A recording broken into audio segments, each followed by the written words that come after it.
Two minutes. Right. Well, that was a very good demonstration, and it's going to be part of my seminar this afternoon. I just have to get my work order.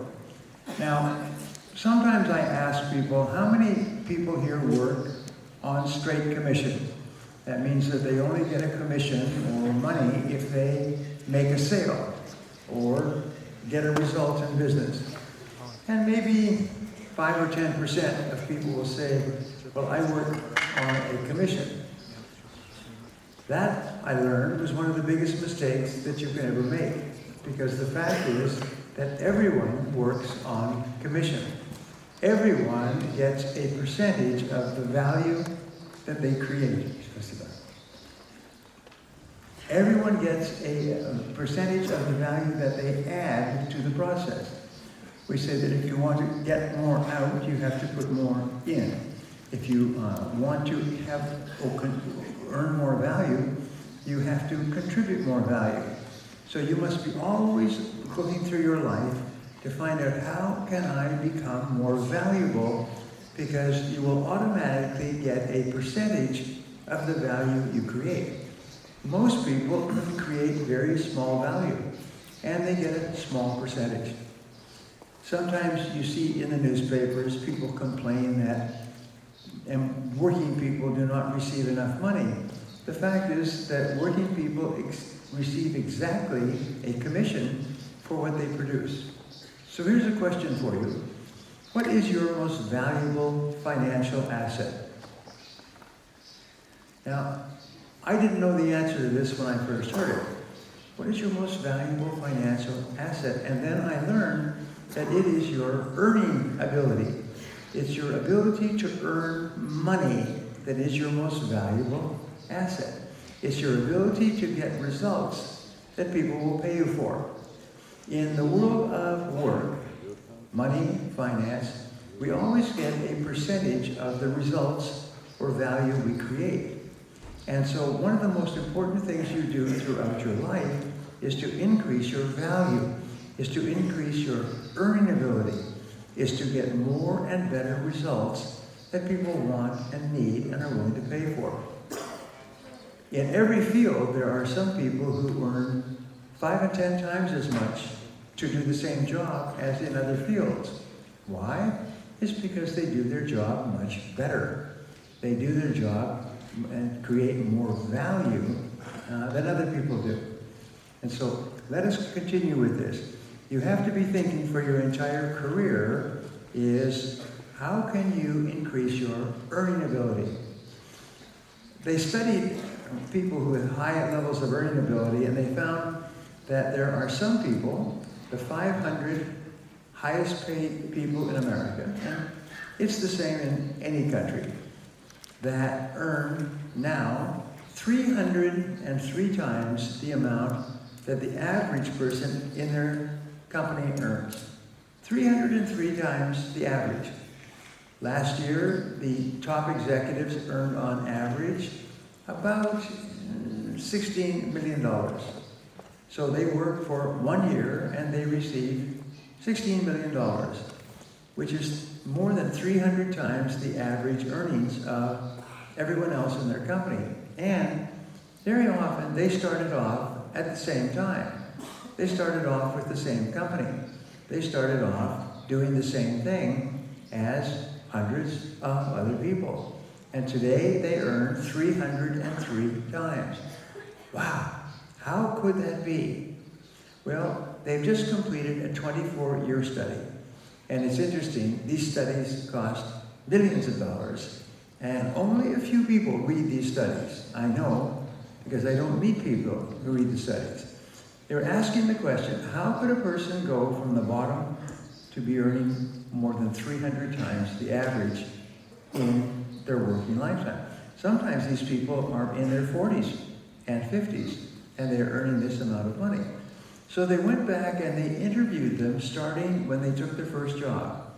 And they took many different jobs and had many different plans and strategies. But they found that there was one factor in common that all these highly paid people had. and that was continuous learning. They were continually increasing their earning ability. And the way they did it was a special way, is they asked for, at a certain point, what is the most valuable skill that I can develop?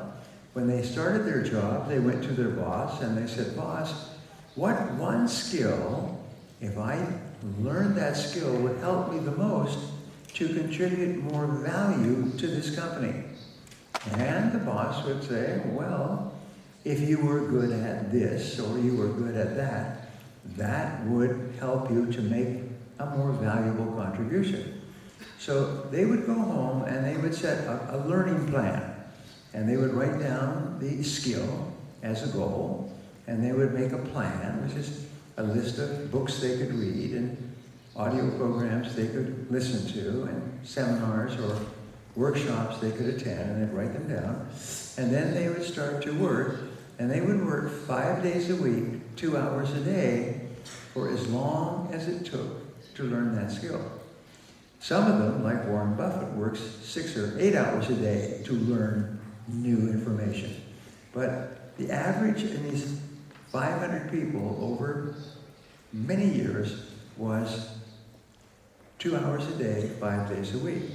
Is when they came home from work, and they would spend time and have dinner with their family and so on, and then they would have a desk or a table or a special study area.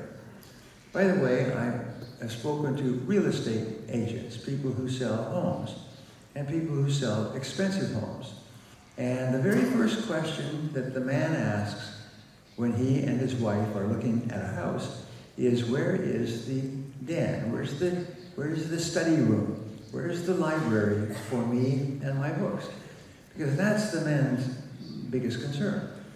The very first thing that women ask about is the living room and the kitchen and the bedrooms, because that's what they're concerned about. The first thing that poor people ask about, or the first thing that poor people have, is the biggest television that they can possibly afford. The average rich person watches about 1 hour of television per day, and usually as the last activity of the day. Poor people, people with average income, people who worry about money, watch television between 5 and 7 hours per day. Often when they get up in the morning, the first thing they do is turn on the television. And then they watch television after work until they are too tired to watch television, and then they go to bed. And then they turn on the television again the next morning. Well, so what these people would do is they would set up a study area when they were young and working at a low-level job, low income, and they would come home each night from work, and they would begin to study 2 hours each night, 5 days a week. So let me ask you a question. How many hours are there in a week here in Yerevan?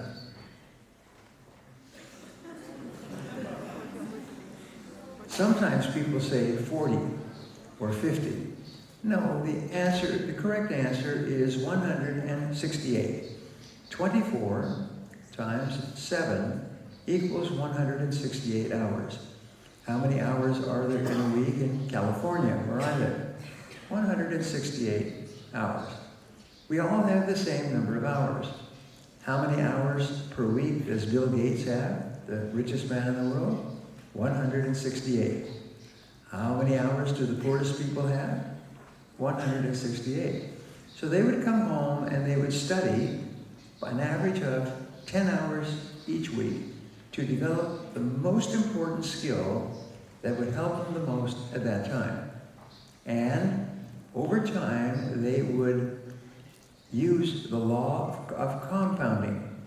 Einstein said that the law of compounding is the most powerful force in the universe. And they would use the law of compounding and climb the ladder of success. And each time they learned a new skill, they would increase their earning ability, and they would earn more money. People would pay them more money because they were getting good results. And The bosses did not want them to go and work for someone else. So they got automatic raises or increases in their pay. And once they had learned a skill, and people said, you were very good at that skill, they would then tick it off and say, now what one skill would help me the most to make a valuable contribution? And they would write that down as a goal and make a plan and work on it every day until they develop the skill. So here is a question that can change your life if you ask it and you answer it correctly. And the question is this: could you slice off 10 hours each week to learn the most important skill that will help you and become one of the highest paid people in Yerevan or Armenia? Could you work and learn 10 hours a week to become one of the highest paid people in our society? And that's the question. And it's very simple, and it's based on millions of dollars of research, because if you learn a new subject 10 hours a week, 2 hours a day, 5 days, 5 hours a day, then you will soon be one of the most expert and skilled people in that area, and you will earn more and more and more. And it will happen automatically. You don't have to say, please give me more money. People will come to you and say, can we give you some more money? Because we don't want you to leave. I have 27 staff in my company, and no one in 30 years has ever come to me and asked for an increase in pay. Why? It's because when they do a good job, we automatically give them an increase in pay. And if they do a better job, we give them more. And if they take additional courses and increase their skills outside of the company, we pay them more. Why? It's because if they're talented, we don't want them to go and work for someone else. It takes too long to develop a talented person who gets a lot of results. You don't want them to learn these skills working for you and then go and take them all away to your competitor. So you just keep paying them more money. And so you don't ever have to ask for more money. You just have to become better at getting results that are important to your company. So increasing your earning ability is very simple. 2 hours a day, 5 days a week will soon make you one of the highest paid people in Armenia. The only question is, can you move yourself out of the comfort zone? Can you overcome your laziness? And can you use self-discipline to study and learn 5 days a week? Now here's the wonderful discovery. Aristotle said the greatest joys of life are the joys of the mind. Is that when you learn new things, it makes you happy. And especially if you're learning new subjects that you enjoy, you like this subject, it makes you happy to get better and better. And each time you develop a skill, you climb the ladder of income, and you earn more and more money. If you do not learn new skills, then you do not climb the ladder. You stay at the same level. What they found at a major university is that 80% of the population works during the first year to develop their skills at their new job. And once they can do the job at an above average level or average, then they level off like an airplane and they never improve. 10 years after they start work, they're no more productive than they were after 1 year. And then they're surprised, why aren't I earning more money? It's because you're not producing more value. You're still at the same level. They say, well, I have 10 years of experience. No, you have 1 year of experience repeated 10 times. That's all. So you're no more valuable today than you were several years ago. So it's very simple to double people in society by simply increasing your earning ability 2 hours a day, 5 days a week. Now here's the second great joy, is that this feeling of happiness releases endorphins in your brain. And when your brain releases endorphins, it's like a drug It's called nature's happy drug. When you release this happy drug into your brain, you want to learn more things. You look forward to learning more things. It makes you happy to learn more things. You actually become addicted to learning and self-improvement. So there's no effort involved at all. In fact, people have to pull you away from learning because you get so much pleasure out of learning. Just in yourself. Of course, you get much more pleasure because the highest skilled people are the highest paid and the most respected people at work. They just wrote 2 books last year on this subject of self-image and success at work. And what they found was that the most successful people are the most respected. Everybody respects them and wants to hire them and wants to associate with them and wants to promote them. People who are very pleasant and have nice personalities, but they're not excellent at their work, people quietly feel sorry for them. They pity them a little bit. They don't say anything, but everybody knows in the background that he's not very good at what he does. And they never get promoted, and they never earn a lot of money, and they're never successful, and they always blame it on someone else or something else. So here's a simple tool. 24 years of research, now 25 years of research, 2 hours a day, 5 days a week. And you'll be one of the highest paid and most respected and happiest people in your job. So what I ask you to do is, don't be skeptical about this. Try it for 1 month, for 4 weeks. Just for 4 weeks, discipline yourself to study 2 hours a night, 5 days a week. And if at the end of the month you don't see an incredible difference in your life, then you can stop, or you can change, or you can do something else. But that never happens.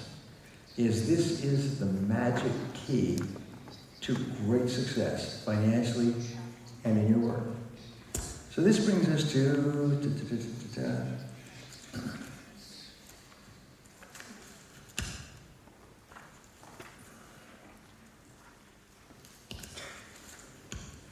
is overcoming internal barriers to success. They must have thought that I was going to be very thirsty.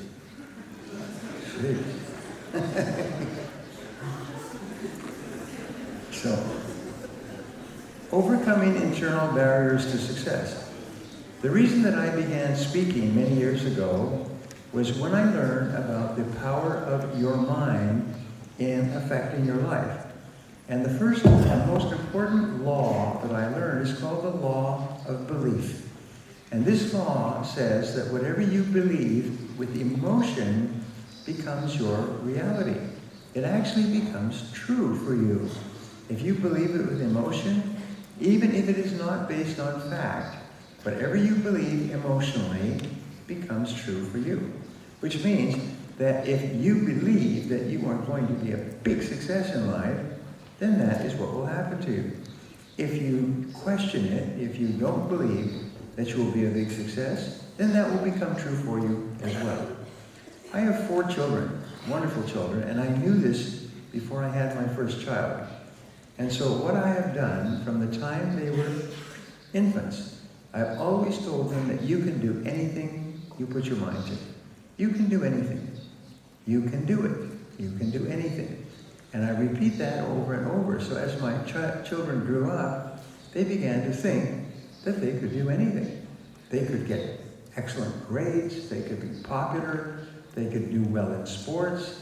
They never doubted themselves at all because their father and mother always told them that you can do anything that you put your mind to. And if they had a temporary failure or setback, they say, that's nothing.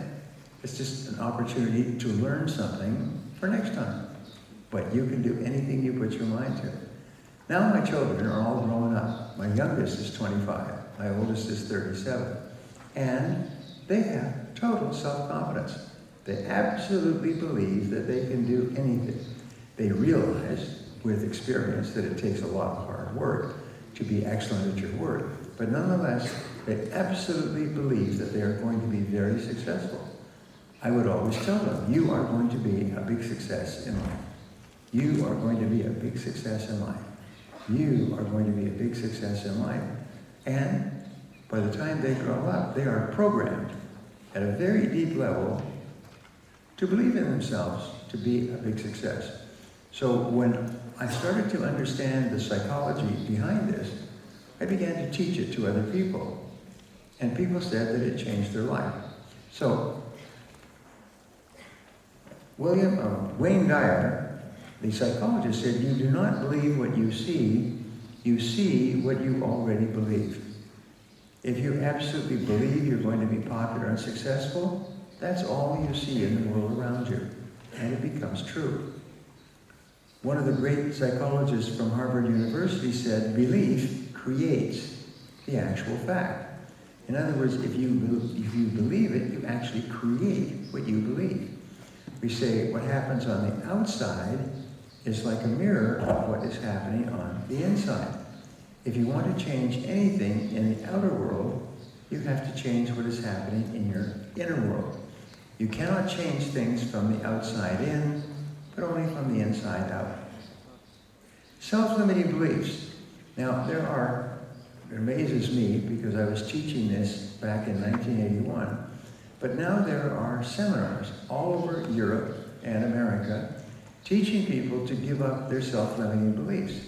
Because self-limiting beliefs, believing that you are limited in some way, seems to be the number one reason why people achieve at a low level or fail in life. They just don't believe that they have the ability to succeed. So all success begins when you start to question your self-limiting beliefs.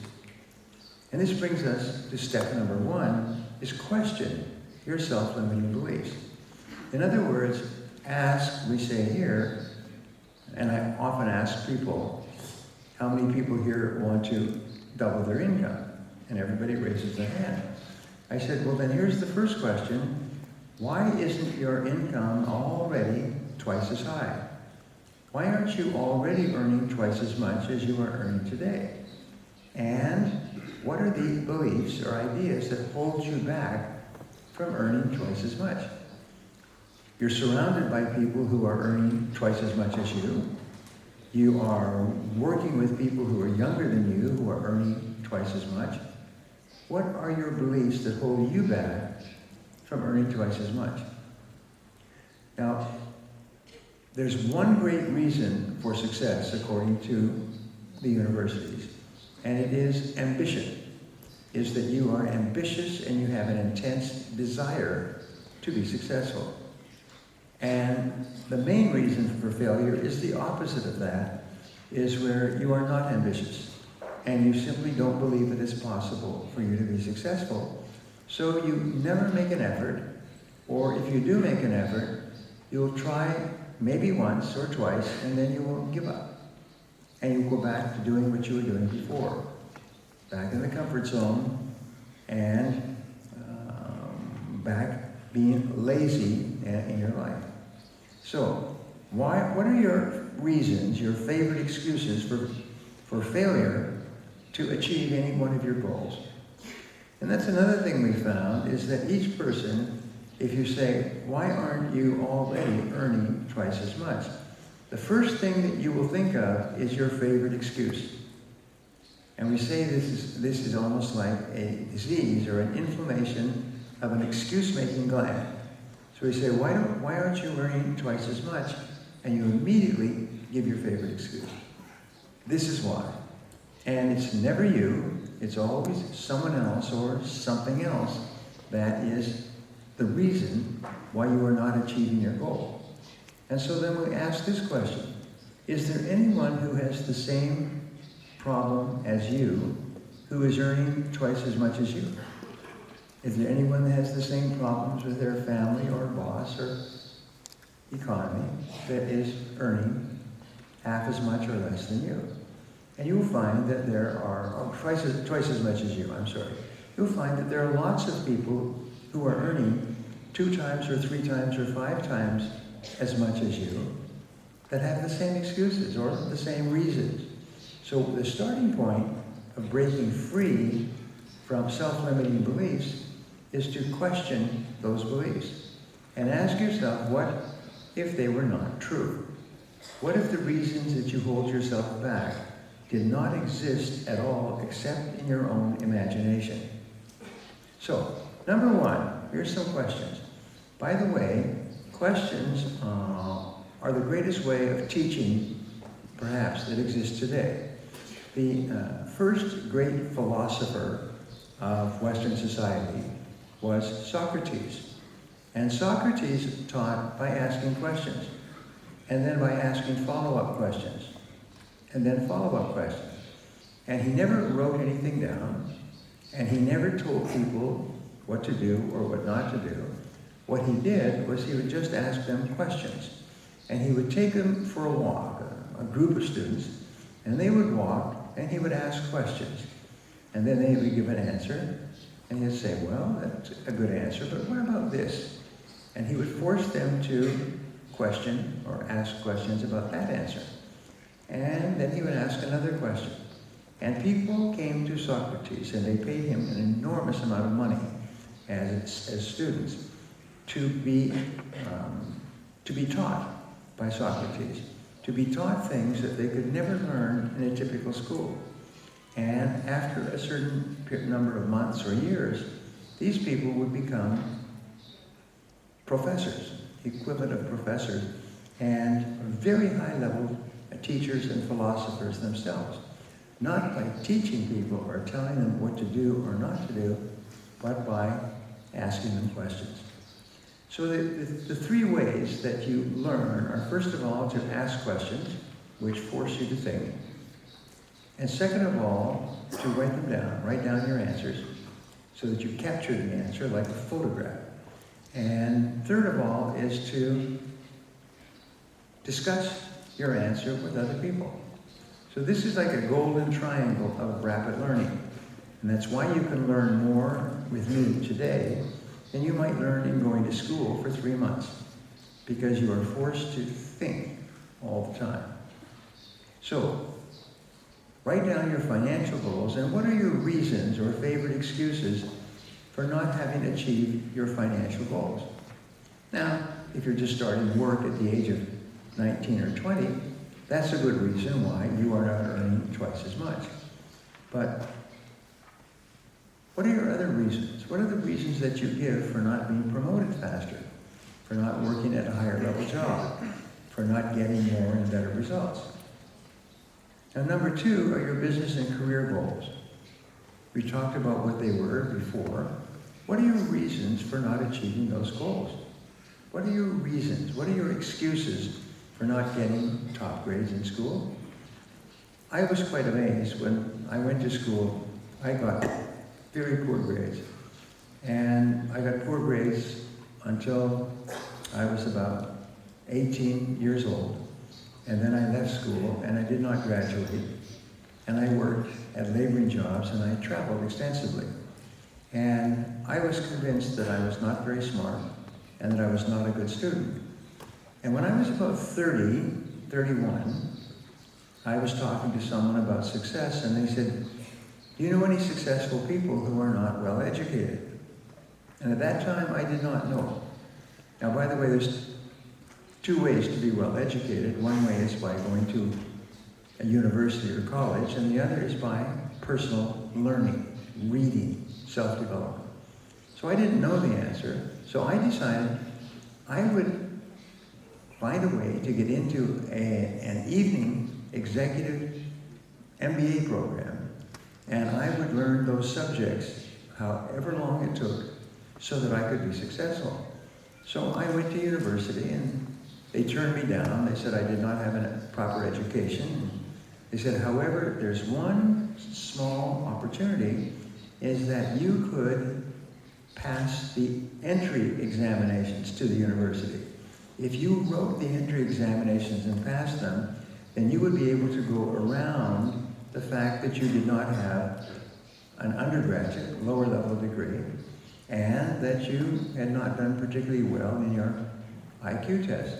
So I studied maybe 100, 200 hours to write those tests, and I passed them. And I was shocked. I got very good grades on the entry examinations. And then I went into the courses, and all the other students who were taking these courses had graduated from the university. And they were very smart. I mean, they had degrees, they had libraries full of books and so on.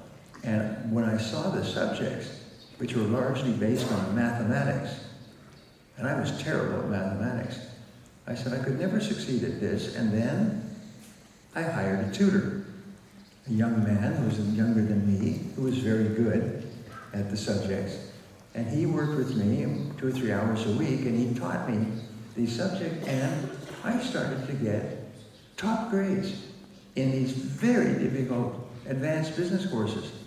And I was shocked, because I was convinced all my life that I was not very smart.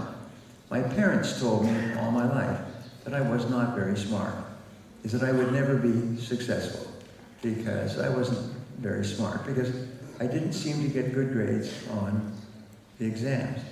I didn't get good grades at my school. And once my beliefs changed, I thought, I can get good grades. I went through and I got a master's degree with an average of A-. I don't know what we have here. I think on a 1 to 5 scale, that would be minus or -5 or 4+. But anyway, it was the second level of grade in school. And for the rest of my life, I believe I'm smarter than I thought. I can learn things. And then eventually I realized I can learn anything. And so can you. You can learn anything you need to learn. So what are your financial goals, and what are your reasons or excuses for not achieving them? What are your business and career goals, or your reasons and excuses for not achieving them? And number 3, what are your learning and educational goals? Why aren't you learning one new subject after an hour, after another, so you can climb the ladder of success faster? Number 4, what are your personal and family goals? You want to have a new house, a new car, you want your children to go to a good school, you want to travel, you want to buy nice furniture. What's your reason for not achieving these goals?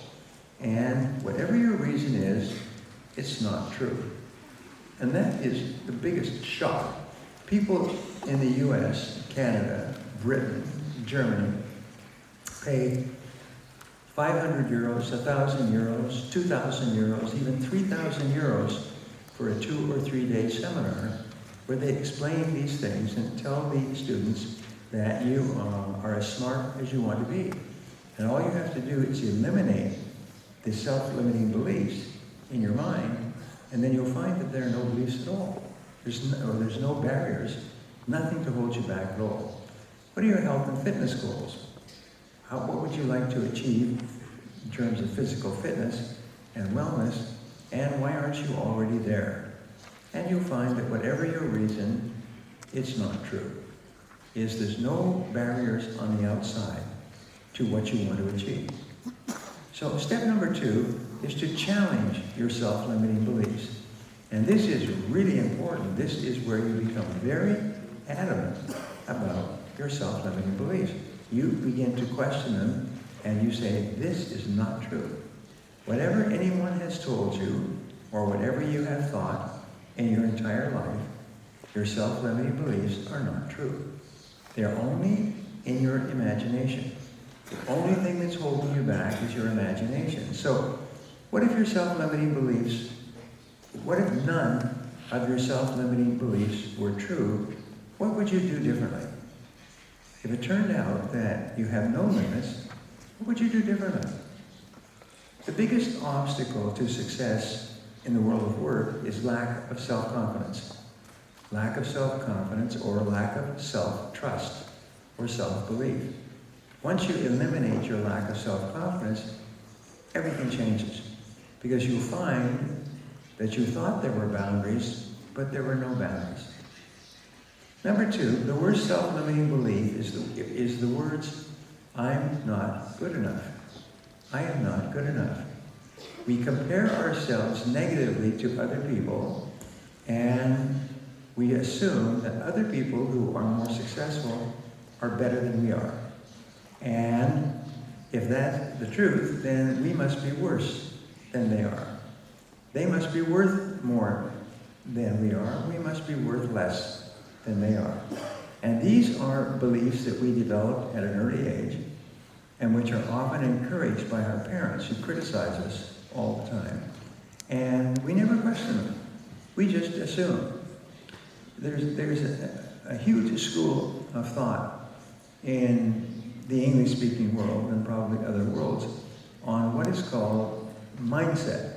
Is how your mind is fixed, how it thinks. And what they have found, and more than 1 million people have been through this program. This program is now being taught in all the universities, and it's being taught at very high rates to people who want to be more successful. What they find is that 80% of the population has what is called a fixed mindset. They believe that they cannot change very much about their lives. That they have a fixed level of intelligence, a fixed earning ability, they have fixed talents and abilities, and they cannot change very much. And then there's 20% or less of the population that have what is called a flexible mindset. And these people believe that nothing is fixed. Everything is flexible. Everything is possible. And when people go from a fixed mindset, which is possessed by 80% of the population, to a flexible or open mindset, their whole lives change. Suddenly they see that anything that anyone else has done, you can do as well. Any goals that other people have achieved, you can achieve as well. In the US, and I studied comparisons between countries, the average Russian immigrant to the US becomes a millionaire at 5 times the rate of the native-born American. And immigrants from Jamaica, black immigrants from Jamaica, and immigrants from Japan, China, Korea, who come with nothing from poor societies, often become very successful and very wealthy. And they put their children into the best universities. In fact, there's a lot of controversy today. People are complaining that our universities are filled up with immigrants, and especially Asian immigrants.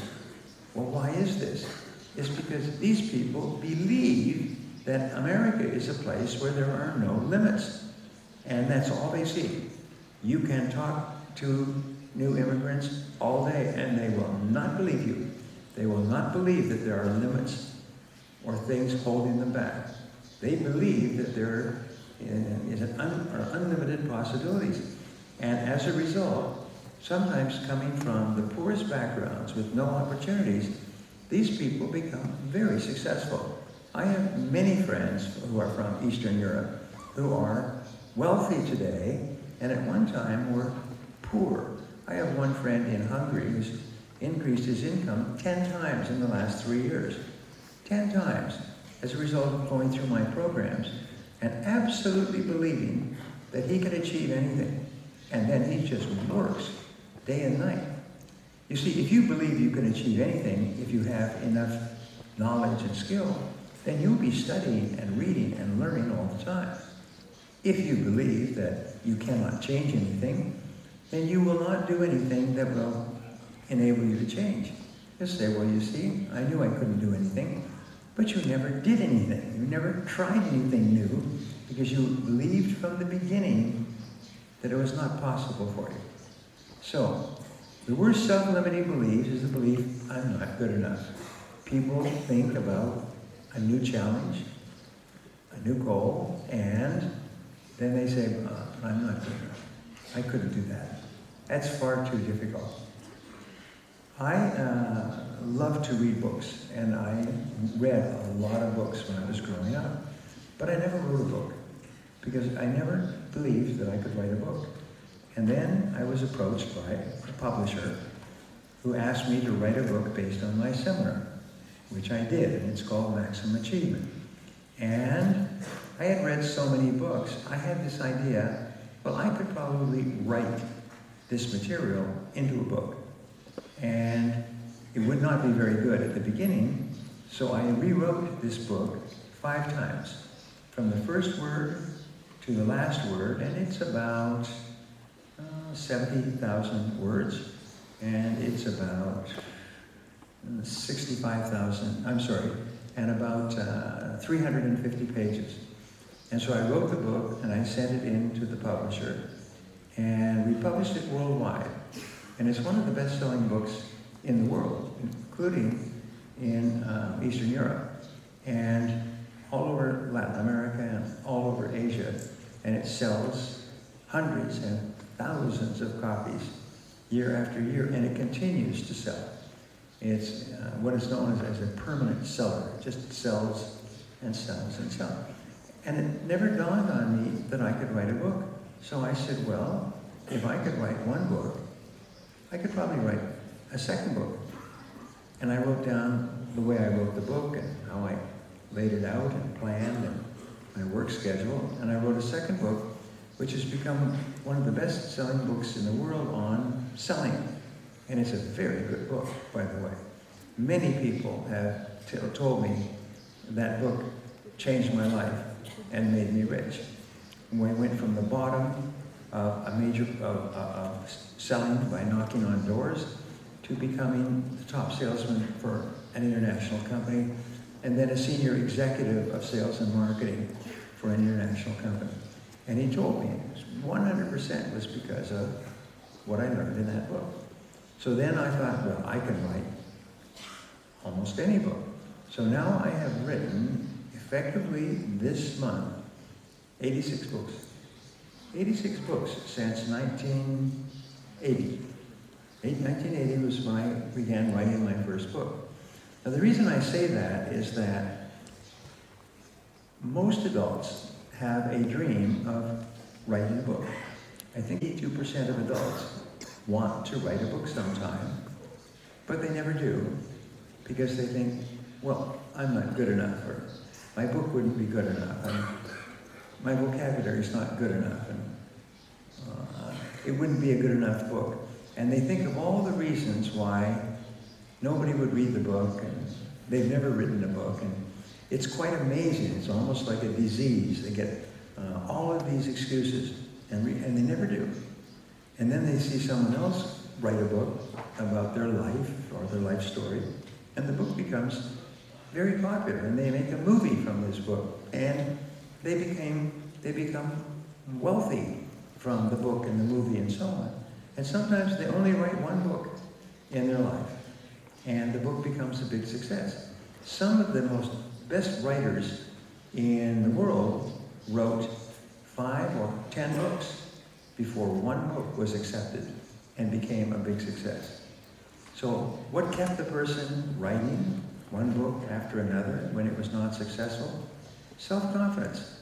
They just believed that they had a great book inside of them and they could write it and it would be successful. So, if you feel inferior to others, you feel that you're not smart enough, not talented enough, not creative enough, not attractive enough.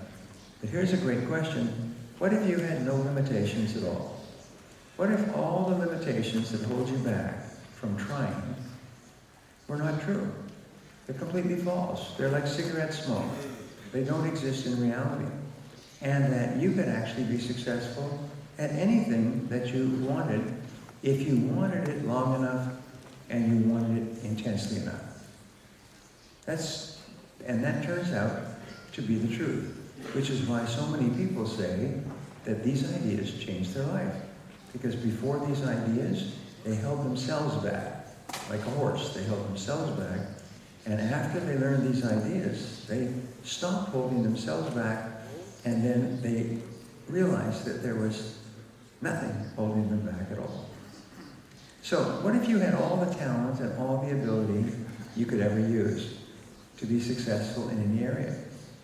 What if you had all the friends and contacts? People say, well, I don't know the right people. Well, as you start moving towards your goal, you trigger the law of attraction. And the people that you need will come to you. They'll be attracted like being attracted to a magnet. What if you had all the knowledge and experience that you needed? All the money and resources that you could ever need? If you had all those things, if you were guaranteed of success, what would you set as a goal for yourself? Now here's a very interesting discovery. If you believe that you can do something, then you start to do it. And you take the first step. And what I have found is that the key to success is to decide exactly what you want, and then determine the first step you would have to take, and then take the first step. And all of your success in life comes from taking the first step with no guarantee. Taking the first step, even if you doubt yourself and you're not sure, take the step as if you were guaranteed of success. So it says here, become a no-limit person. What would you do differently if you were guaranteed of success in every part of your life? What would you do differently if you were guaranteed of success? Like I said before, imagine that you had this magic pen, and whatever you could write down with this magic pen would come true. And you were guaranteed of success. You may not know when and where, and it may come true in a way that you cannot even imagine today, but whatever you can write down, you can achieve. That's an exciting thought, and in most cases it's true. Now, then people come up to me and say, well, I want to be a billionaire. So I say, well, how much money do you have now? They say, well, I don't have any. I said, well, first of all, become a 1,000-aire. First of all, accumulate $1,000. Open a bank account, earn more money than you spend each month, and save the balance so that you have $1,000 saved in the bank. Then, set a second goal to earn $10,000 and make a plan, set a goal, and work on it for weeks or months, or maybe even a year or more, till you develop the confidence to be able to achieve $10,000. Then you set a higher goal of $20,000. And what you do is you build your mind up, you build your level of belief up to the point where it starts to become almost natural for you to save and accumulate a larger and larger amount of money. But as they say, if you're a parent, you have to walk before you run. You cannot become financially successful at a high level until you become financially successful at a low level. You have to prove to yourself and to people around you that you can do it. So, step number 3 is program your mind for success. Now, there's several ways that you program your mind, and these are different ways that you send information to your subconscious computer. The first and simplest is called verbalize. And this is where you create a clear written statement of the perfect goal or result that you want. I learned this at a very early age in my life, and it changed my life forever, is you write down clearly what you want. And maybe you have to write it more than once until you're absolutely clear. And that a 6-year-old child could read it and be absolutely clear about what you wanted. When you have that clarity, it's like having a target that you can aim at, and it's a clear shot at the target. Because you can be a brilliant marksman or shooter, but if your target is unclear, then you can shoot over and over and you will still miss. So what would you use? What words would you use, or what statements would you make if you were to make a statement, a positive statement, about achieving your goal?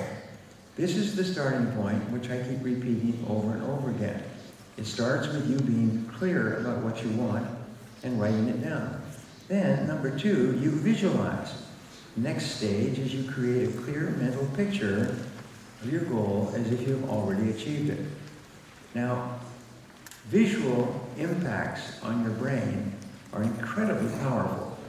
They increase the likelihood of you achieving your goal by 10 or 20 or 50 or 100 times. That's why what we do is we encourage people to get magazines and newspapers and take out pictures of the perfect goal that you want to achieve. I remember when my wife and I got married, we started a new business and we lost all of our money, and we were in a condominium at that time, and we had to sell it in order to live. And we rented a house for a year, and every weekend we would go out around the city and we would visit homes that were for sale. I'm sure you have that here as well. And we would visit homes and we would take notes about the things in the new home or the homes for sale that we liked. And we kept putting things together, and we finally came up with a picture of the perfect house, the perfect yard, the perfect living room, the perfect kitchen, bedroom, bathroom, everything. And we just wrote it down. Then we started to cut out photographs from magazines of this perfect house. And every weekend, we would read the pictures of the magazines and the descriptions. And we would read them in the newspaper for sale. And soon, we developed a very clear picture. Two people, by the way, a husband and wife, who both have a clear picture of what they want to achieve, is extremely powerful. Extremely powerful. The worst that can happen is that the man has a clear picture of the house he wants, or has no picture at all. Or the wife has a clear picture, but it's different from the husband's. Or both of them have no clear picture at all. And it's very hard for them to achieve or to find the right house. So number 3 is emotionalize. Create the emotion you will feel when you've achieved your goal. And what does this mean? It means that would you feel happy if you found your perfect house? Would you feel proud?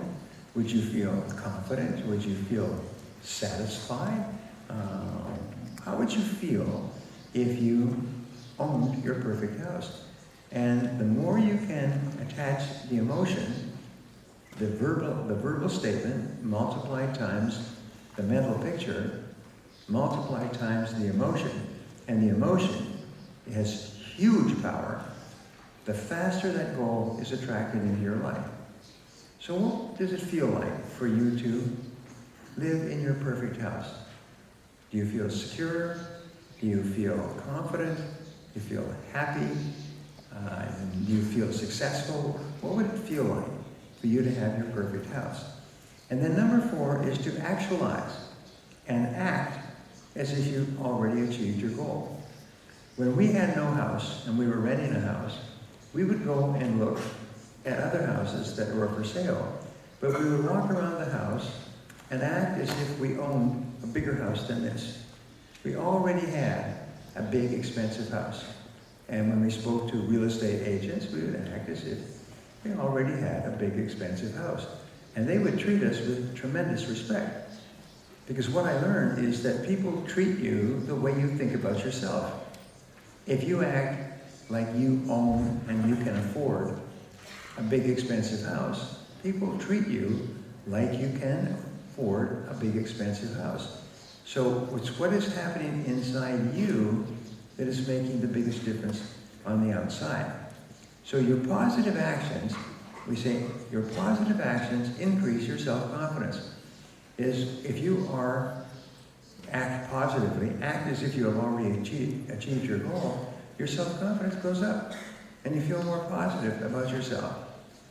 So what acts should you take immediately to transform your thinking in terms of writing it down, creating a clear mental picture of what you want to achieve, and emotionalizing it, creating the emotion, and then acting as if you already had the goal. These are techniques that I began teaching in 1981, and people would come to the seminar with a certain amount of skepticism. They had hope, but skepticism. And they walked out of the seminar transformed, completely different. And they began to achieve success beyond anything they'd ever accomplished in life. because they practiced these every day until they became a habit. It was just automatic.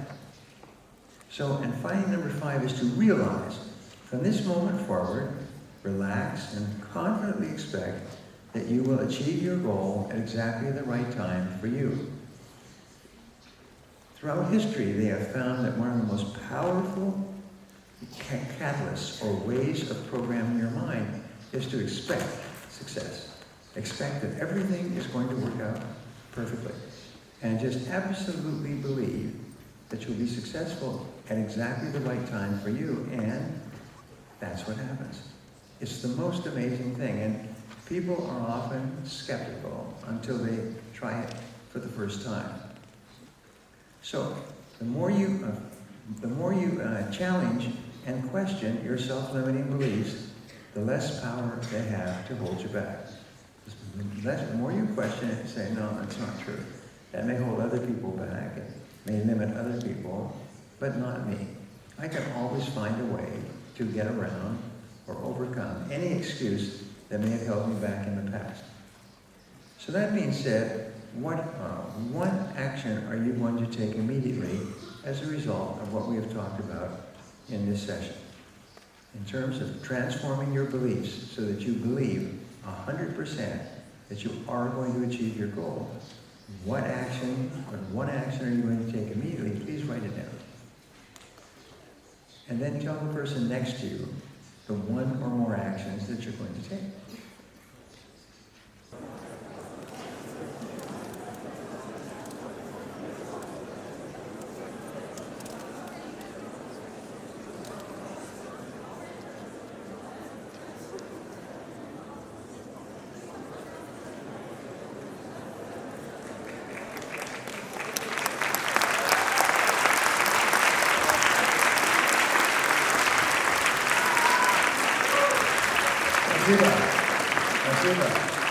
Now, it's now time for us to take a 15-minute break.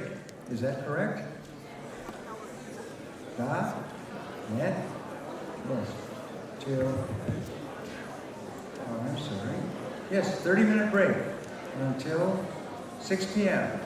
And then we will be back.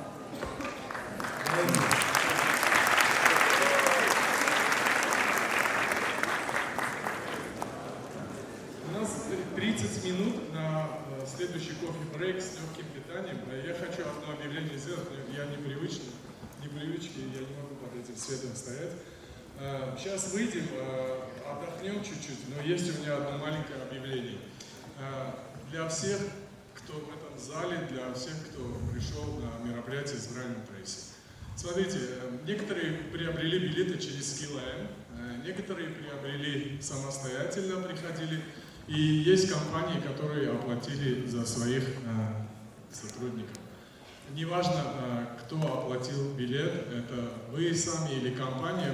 Мы недавно с нашими партнерами, которые разрабатывают наш сайт, компания Flupen, запустили внутреннюю виртуальную валюту Skillcoin. И после этого семинара все те, кто зарегистрировались через сайт Skill, мы им вернем Skillcoin, которые они смогут потратить на следующие наши мероприятия в виде кэшбэка, да. Но я хочу еще одну вещь сказать. Мы думали, а что делать с людьми, для которых купила компания? Ну, не возвращать же компании Skillcoin. Может быть, мы в следующий раз не такую функцию придумаем, но так как такой функции нет, решили сделать так. Все, кто зарегистрируется на сайте и пропишут там у нас промокод BTA 2017, мы всем им вернем тоже скиллкоины. Не важно, что за это оплатила компания, то есть все получат скиллкоины и смогут их использовать на все другие мероприятия. Теперь давайте отдохнем и регистрируйтесь, получайте скиллкоины. И еще одна маленькая вещь, собирайтесь, я по пути вам расскажу, ничего страшного, чтобы время не тратить, потому что времени мало, мы чуть-чуть отстаем от графика. У всех в сумках есть карточка, вы можете реально ее бросить в корзину и принять участие в розыгрыше билетов IBF, грузинский форум, да, и всех мероприятий, которые будут на SkillIM в ближайшее время. Обязательно, я вас очень прошу, в конце сдайте устройство для перевода. Вот когда будете голосовать, бросать в урну, еще сдайте устройство для перевода. Спасибо, отдыхайте. Ну что, финальный раунд, финальные 1,5 часа. Сейчас будут самые большие откровения, Сергей, самые большие идеи. я Да. пришел к тебе помешать. Помешать. Я понял, помешай мне. Потому что мне тут в перерывах попросили кое о чем я должен это сделать. Да. Недолго сейчас. У тебя лучше получается зазывать народ. Ты зазываешь, я объявляю. Хорошо. Что мне сделать? Мне выйти туда и опять вызывать? Ну, это не так, как в турецких магазинах, когда кто-то стоит впереди. Здесь 4 двери, ты не сможешь везде быть. Давайте отсюда. Отсюда. Давай. Так, а что, мы должны громко кричать? Или что? Зазывать мы должны. Да, давайте. Друзья, да, посмотрите, если рядом с вами нет ваших друзей, а у вас есть их телефоны, наберите им и скажите, мы уже начинаем, уже все, таймер, видите, уже 22 секунды осталось до начала следующей сессии. И чем быстрее вы рассядетесь, тем быстрее выйдет на эту сцену Брайан и будет передавать вам свои знания. Так что, самое главное, я вас не вижу, наши светитель включили. Вот чуть-чуть в сторону так. О, вот теперь я вижу. Ну вот, уже намного лучше ситуация. Отлично. Все, соберитесь.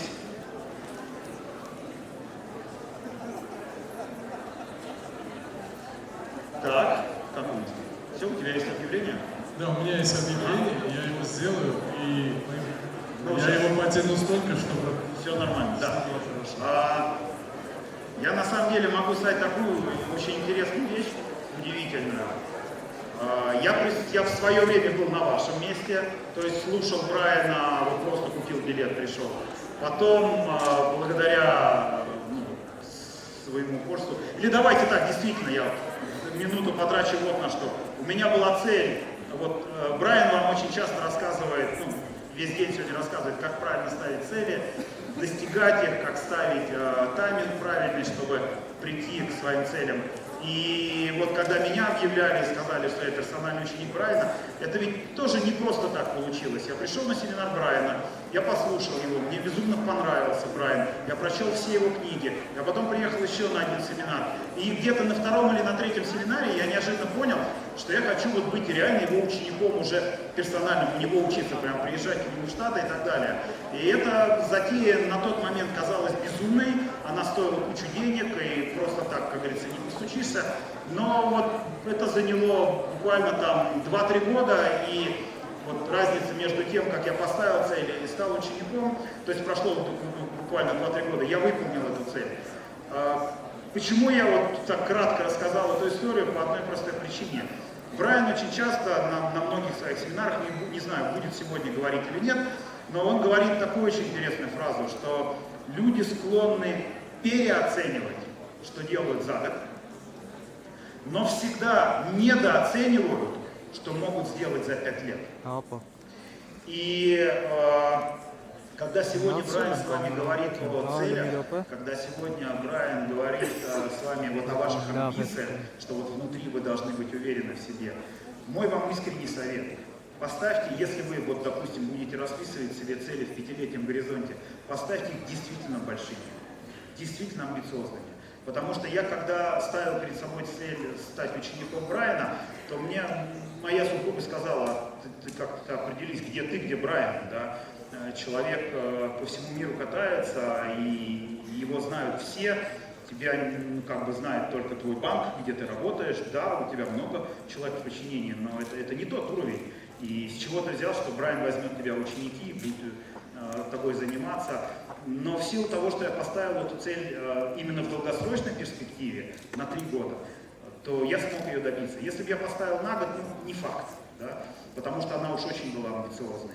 Но вот я очень хочу повторить эту фразу. Люди склонны переоценивать, что могут сделать за год, и всегда все люди недооценивают, что могут сделать за 5 лет. Вы даже не представляете себе, чего вы можете достичь за 5 лет, если вы поставите эту цель и 5 лет не будете идти. Там могут быть любые суммы денег, написаны в вашей тетради, любой карьерный рост. За 5 лет можно такую карьеру сделать. вот в организации. Если прям поставить цель и идти к ним, улучшить отношения, все можно. Вы даже не представляете себе, какие крылья у вас развернутся, если вы поставите большую амбициозную цель и начнете к ней двигаться. Вот такое небольшое дополнение от меня. И минуту мне. Да, ну, конечно. Едут перерывы по отношению некоторые наши партнеры, я не буду всех называть по имени, и у партнеров разыгрался аппетит, и они хотят в розыгрыше положить еще разные опции. Пожалуйста, посмотрите, там в ваших сумочках есть по Synergy Global Forum от Sarajan Training с возможностью поучаствовать в розыгрыше, и по семинару Resolve, который пройдет буквально на днях. Ну и еще будут, следите за розыгрышем, там добавилась типография на 300 тысяч, там и еще разные элементы. Я не буду сейчас отвлекать, скажу, что будет в самом конце. Как ранее, в самом начале мы объявили, у нас на семинаре председатель Академии Брайана Трейси Сергей Лауга. И он в конце скажет буквально пару слов. Я попрошу, чтобы мы в конце его выслушали, попросил 3-4 минуты. А сейчас давайте поприветствуем снова Брайан Трейси Ереван.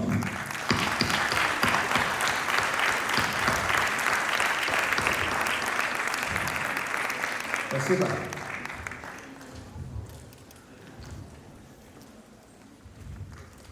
Поддержим.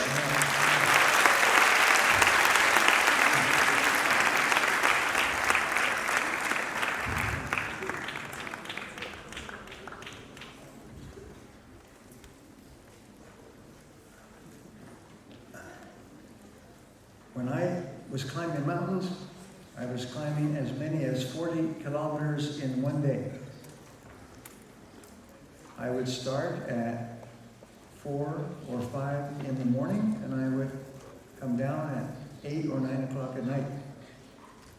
Now, I don't. But that's my goal.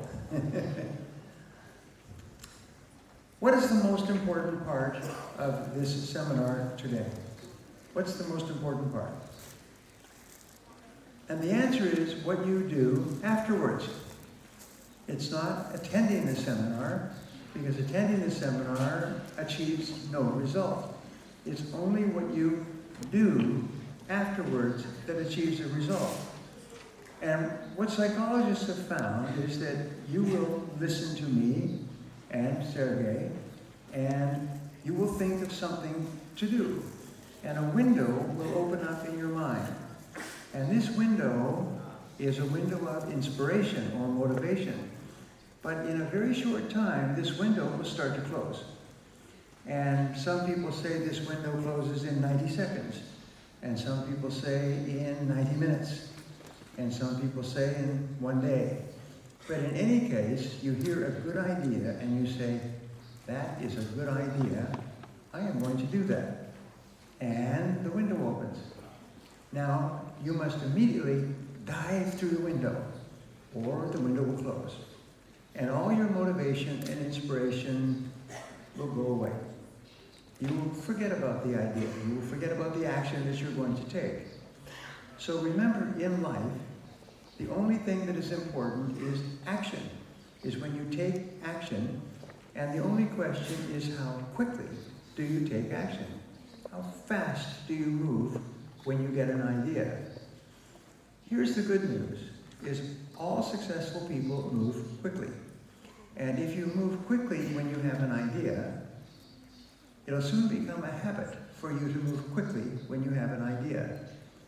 Many years ago, I learned this, and I developed a habit of just moving quickly, taking action quickly.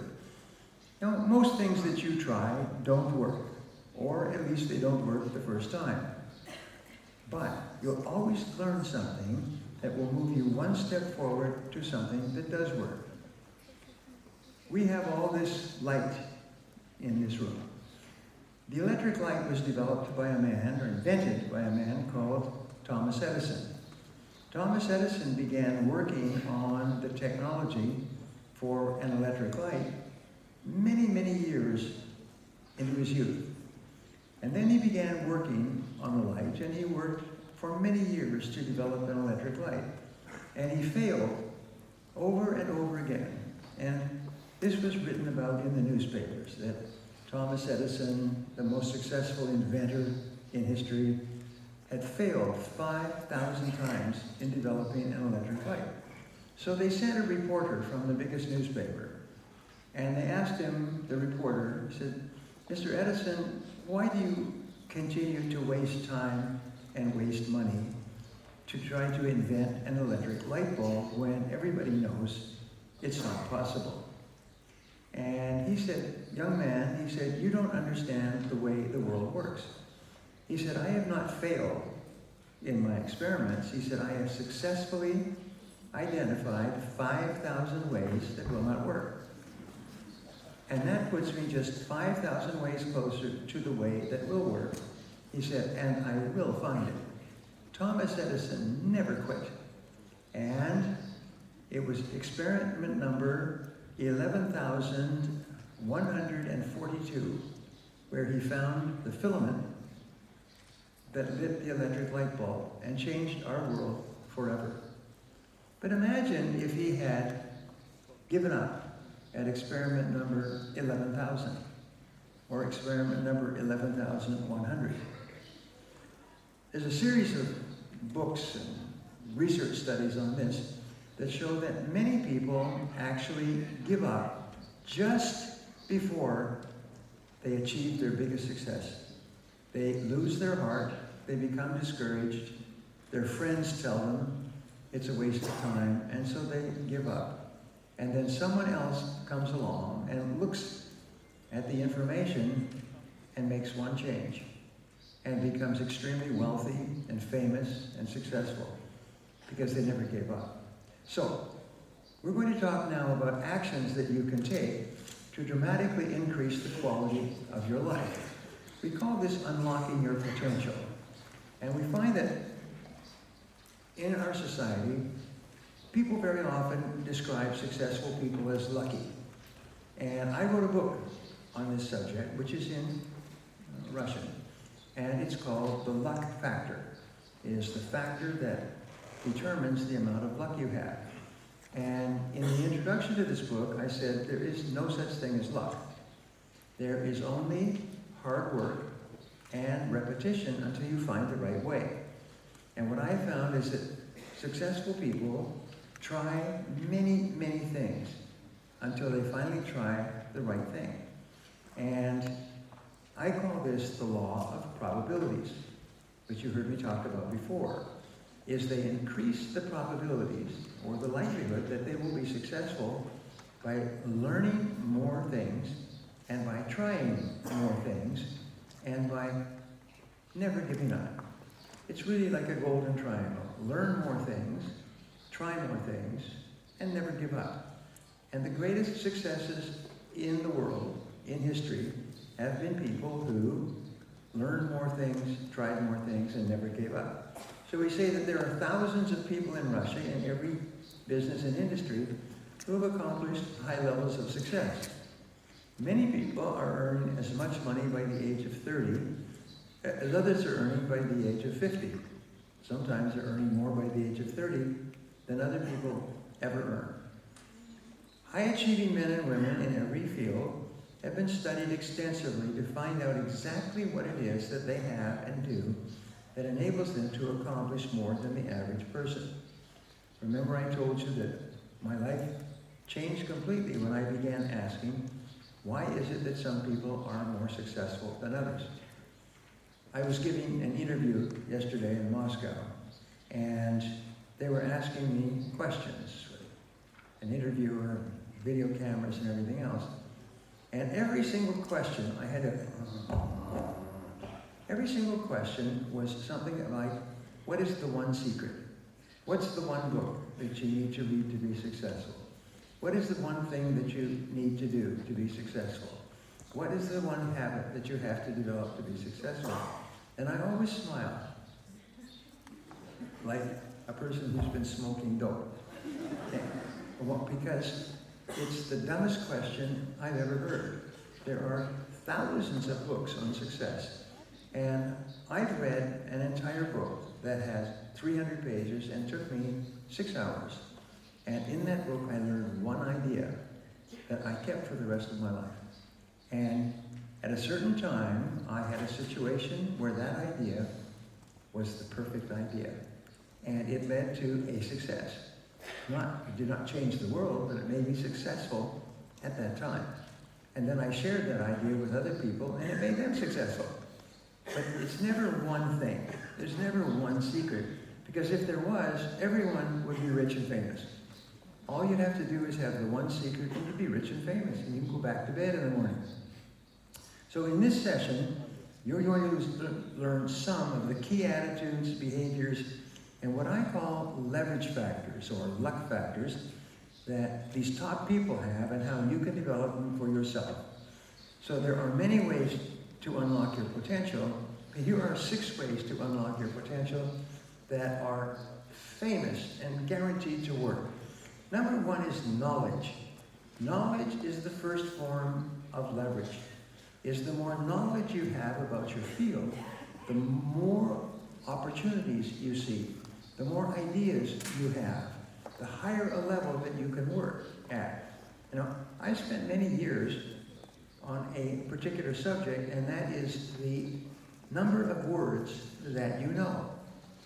They completed 50 years of study at Harvard University, and they discovered that the more words that you know of your language, the more successful you will be. And why is that? Because the more words you know, the better you can think. And the better you can think, the more ideas you will have or recognize. And as a result, the more knowledge you will have, which will open up doors of opportunity for you. So when you read a lot, you learn more things. You learn more words. You develop more creativity. And all you need is one idea at the right time to change your entire life. So knowledge means lifelong continuous study can give you the winning edge in your field. In other words, if you're continually learning, you always have an advantage, like a racer running ahead of all the other racers. You always have an advantage in terms of winning the race. One of the things that I find is that the more you learn, the more you can earn. So if you're not happy with your level of income, you have to increase your level of knowledge. And increasing your level of knowledge enables you to recognize opportunities. It makes you recognize opportunities to give greater value, to get better results, to move ahead faster in your life. So we said, remember the ladder of success is that people learn and learn, usually for 1 year, until they can do their job, and then they stop learning and they level off, like an airplane. And their income levels off, and it only increases at the rate of inflation. And that is true for 80% or more of people, is they reach a certain level and then they never become more valuable. But not you. You are among the top 10 or 20%. And what you do is you continue to learn more things. Sometimes just one technique can change your life, one idea. And this has happened to me, and I can still remember going back many years. Now, I said before, I have written 86 books, and I wonder if I'm going to write another book. I probably will, because I'm now very good at writing high-quality, high-content books. So the book I've been thinking about writing is called Thinking for a Change, or Excellent Thinking, or Thinking Like a Wealthy Person. The book has already been published in English and is distributed worldwide. And I'm not sure if it's in Russian, but nonetheless, what this book says is that there are thinking styles, that people have different ways of thinking, and there's successful thinking and unsuccessful thinking. And when you start to learn to think like rich people, you start to become rich. It's just the most amazing thing. And what I found is the more things you study, the more information you have in your brain, the more words and ideas you have, and the more successful you are, and it's almost automatic. So if you stop learning and growing with new ideas and new knowledge, you level off, just like poor people, and you will never be successful. There are nobody who is successful who is not continuously learning more things, because we live today in what is called the information age. It's the age of the mind. And the foundation of the mind is language, and the foundation of the language is words. And the foundation of words are continuous learning. I had 4 major turning points in my life. And I think I will write a book on this. The first turning point I had was when I was 20 years old, and I realized that I was 100% responsible for my own life. No one was going to help me. I had no money and no education and no future, and I lived in a small 1-room apartment with a 1 couch, and the couch opened up into a bed. And I would have to open it up at night to sleep, and I'd have to close it up at night so I could walk around. It had a very small bathroom. And I realized that this was my life and that nothing was going to change. 5 years from now, 10 years from now, I would still be working on a construction laboring job and living in a little place like this with no money. And I decided I wanted to change, and I was responsible for my own life.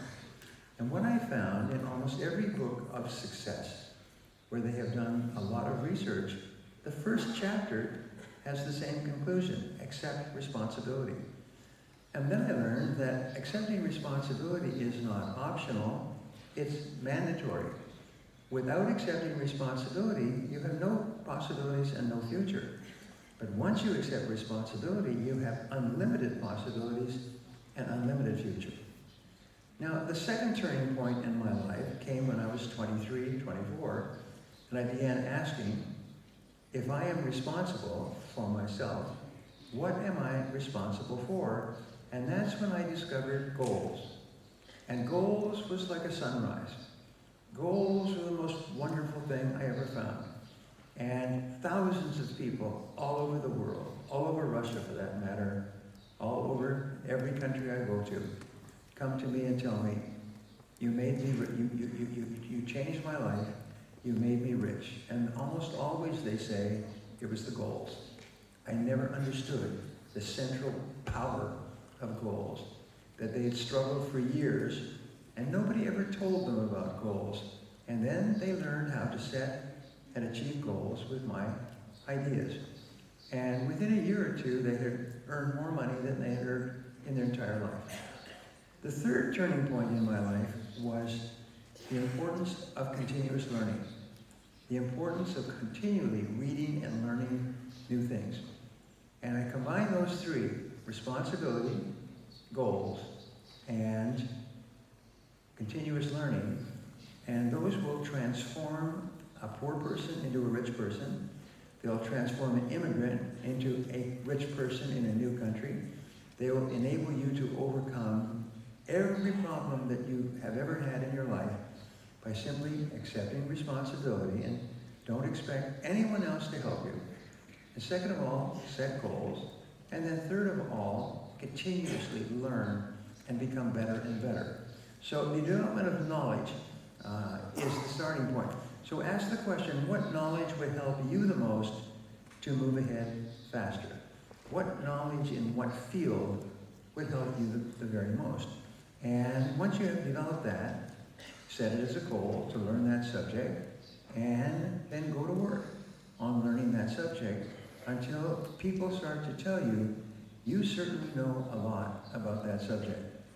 That is always your signal that you can move on to the next subject. But until somebody tells you that you really know that subject well, you keep working to learn it. And sometimes it may take you months and even years to develop your essential knowledge. And that's okay, because once you have learned something, you always have it, and you can use it for the rest of your life. Learning new knowledge is like digging your foundation deeper and deeper so that you can build your success higher and higher. So we say to earn more, you must learn more. And this brings us to number 2 and I call this a luck factor or a leverage factor, and it's skill. Skill is a key leverage factor in every area of life.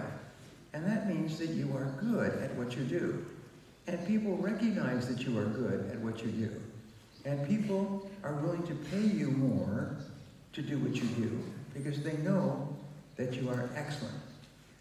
In the US, and please let me use that as an example, a business lawyer earns about $100 to $150 per hour. But a top lawyer who is known for knowledge and skill can earn as much as $5,000 an hour. And people will line up and pay them in advance to practice law for them, for big deals.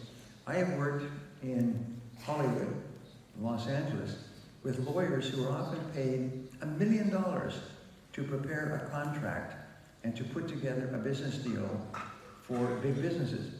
Paid $1 million. And it may involve 300 or 400 or 500 hours of work. But $1 million for that amount of money is unbelievable.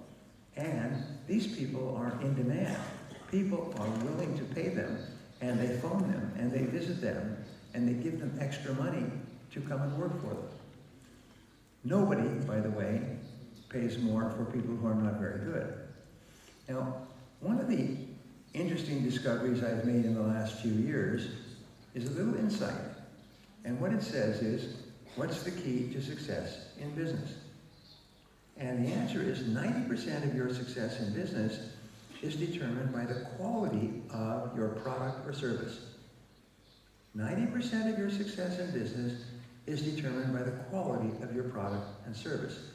If you have a reputation for a high-quality product or service, you can charge much more, and people will pay much more, and you can sell much more faster and easier, and you don't even have to advertise.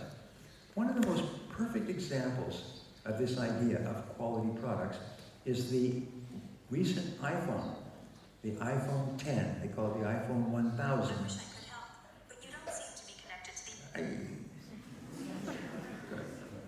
Sorry about that. And this phone, I just got an announcement today. Oops. And what the phone says, what the announcement said, is that you may have to wait 4 to 6 months to pay more than 1,000 euros for a new iPhone because they are sold out worldwide. People are lining up down the street. People are placing orders for large companies. When they came out with this iPhone, they charged $500, and that was a very high price. And then they charged $600 and $700. Now they charge $1,000 or more. If you want a special iPhone, it's $1,100 or $1,200, and they're sold out.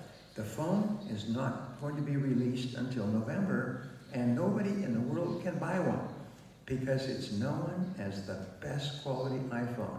And people want to have the best quality, and they will pay almost any price at all. So think about that. Now here's the most important part of this, is that your income, your salary, your success is going to be 90% determined by the quality of the work that you do. And this was a shocker for me, because I'd always known that some people are better than others at their work. But now what we know is that 90% of your income will be determined by the quality of your work in comparison with other people who do the same work. So a great question you need to ask is, on a scale of 100%, where do I rank personally in terms of quality work? My goal is to be the best at my work. And then the next question you have to ask is, why aren't you already the best at your work? Why aren't you already getting the same results that the best people get? This is so important. Remember these words. Be the best. Be the best. Do the best work. Provide the best products. And that will make you one of the highest paid people in the world. So your confidence in your field and the quality of your work will determine 90% of your rewards. Wow, And many people don't understand. They think, well, if they do their job well and they go to work on time or a little bit early and they stay a little bit later, well then they will be paid more money. No, you have to be recognized as the best. So you ask this question, and I see this now. When a person needs to go to a doctor, they ask, who's the best doctor in this area, in this city or this country? And they don't care how much they charge. Who's the best lawyer? Who's the best architect or engineer? Who's the best dentist? Everyone wants to hire the best, and they will pay any price for the best. What's the next question? What one skill area could you develop or improve right now to accelerate your career? Ask yourself if you could wave a magic wand and you could be absolutely excellent in any one area in your work, what one area would help you the most to double your income? What one skill, what one piece of knowledge would help you the most? And then concentrate night and day, weekends, 16 hours a day on the weekends to keep climbing this ladder. And that will increase your income and your reputation faster than anything else that you can do in the whole world. And once you have it, and you get ahead of everyone else, no one can take that away from you. So, small improvements in performance can lead to large improvements in results. Just a small improvement in a key area can lead to huge improvements in results and in your income. Remember, if you're not the best, then you're average. If you're not working every day to become better, then you automatically simply become average. And people who are average worry about money all their lives. They never really succeed because they're usually the last person that anyone will hire. Now, number 3, money is a major leverage factor, a major luck factor. In the form of savings, can be a tremendous source of leverage at the right time. So your goal should be to save 10% or 20% of your income throughout your career. This takes tremendous discipline and hard work because there is a natural human tendency to spend more as you earn more. I was just reading a multi-billion-dollar financial advisor 2 days ago, and he was asked his advice for people who want to become financially successful.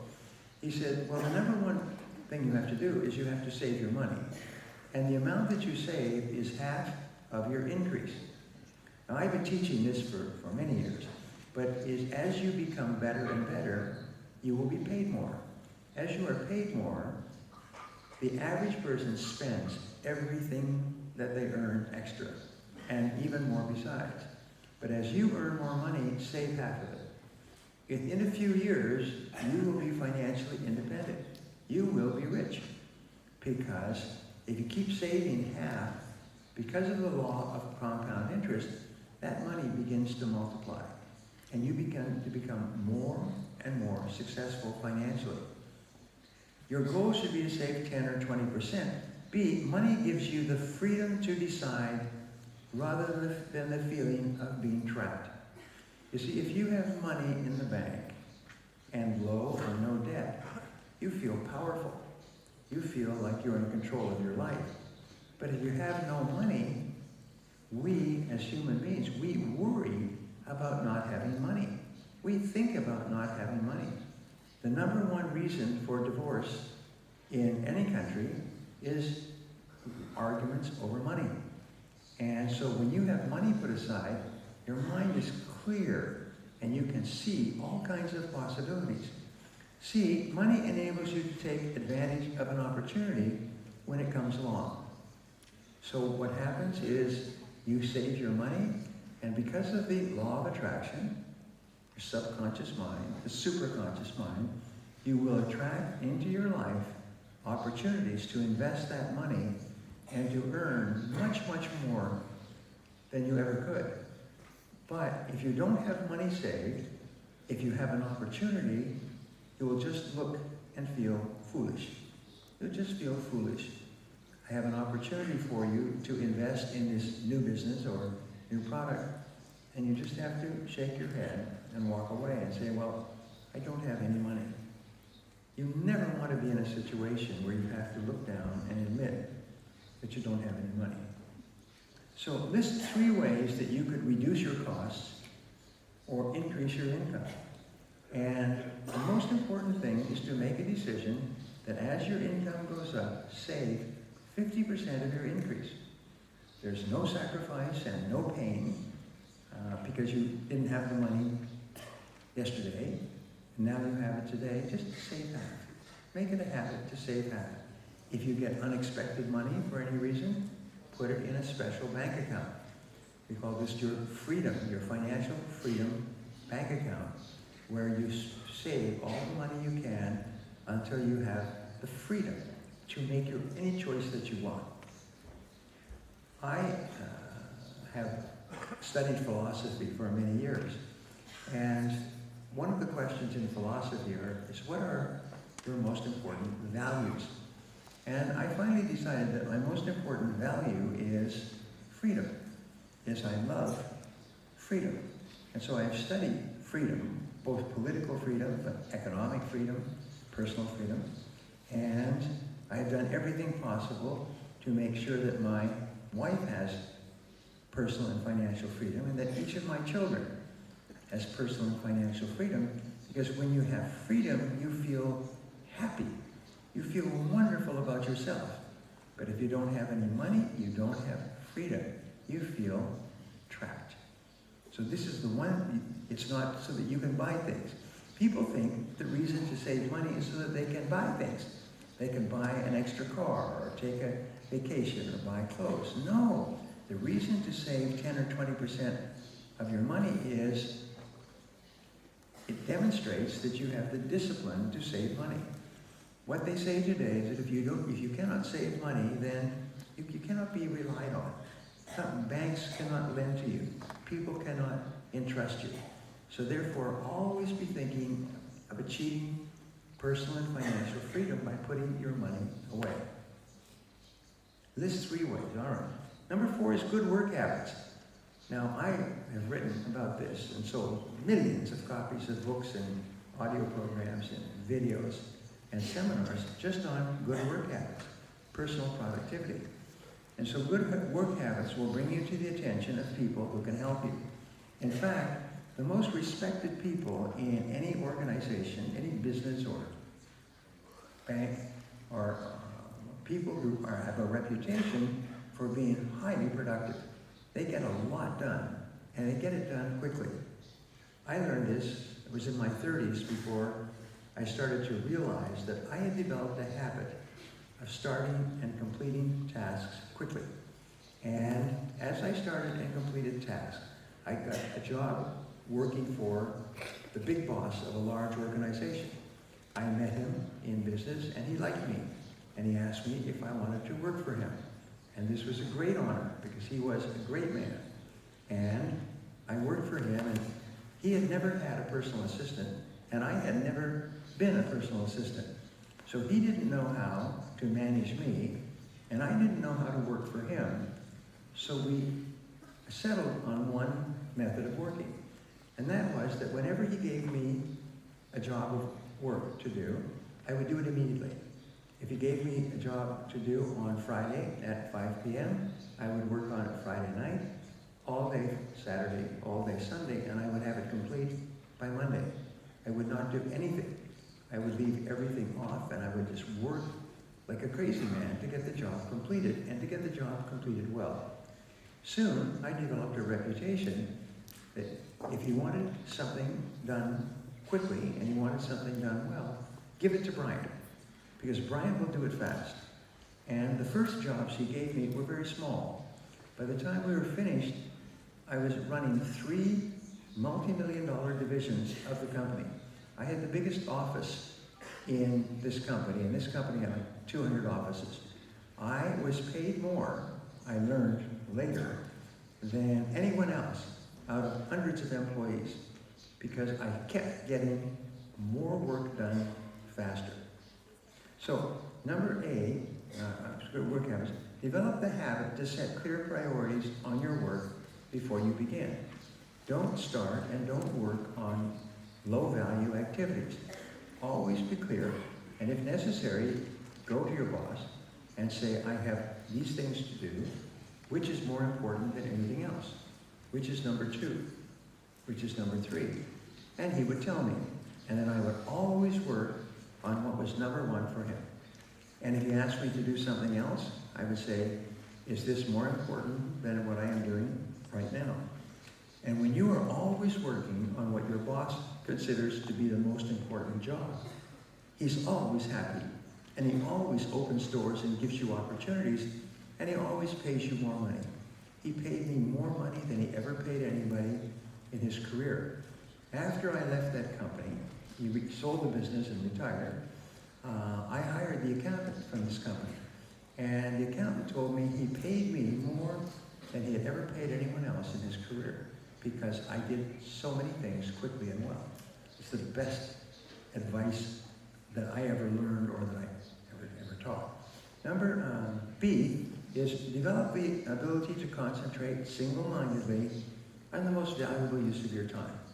This is probably the greatest productivity tool of all, is to identify the one thing you can do that's more valuable and important than anything else, and then start on that immediately, and then work at it non-stop until it's done. C, develop a sense of urgency. You hear me say that all the time, is when you get a job to do, do it immediately rather than putting it off. The window opens. Please do this job, the window opens. And you say, I'm going to do that job soon because the boss, big boss, wants it. And then the window starts to close and you very easily get distracted into something else. Don't let that happen. Ask, is this the most important thing I can do? And then do only that.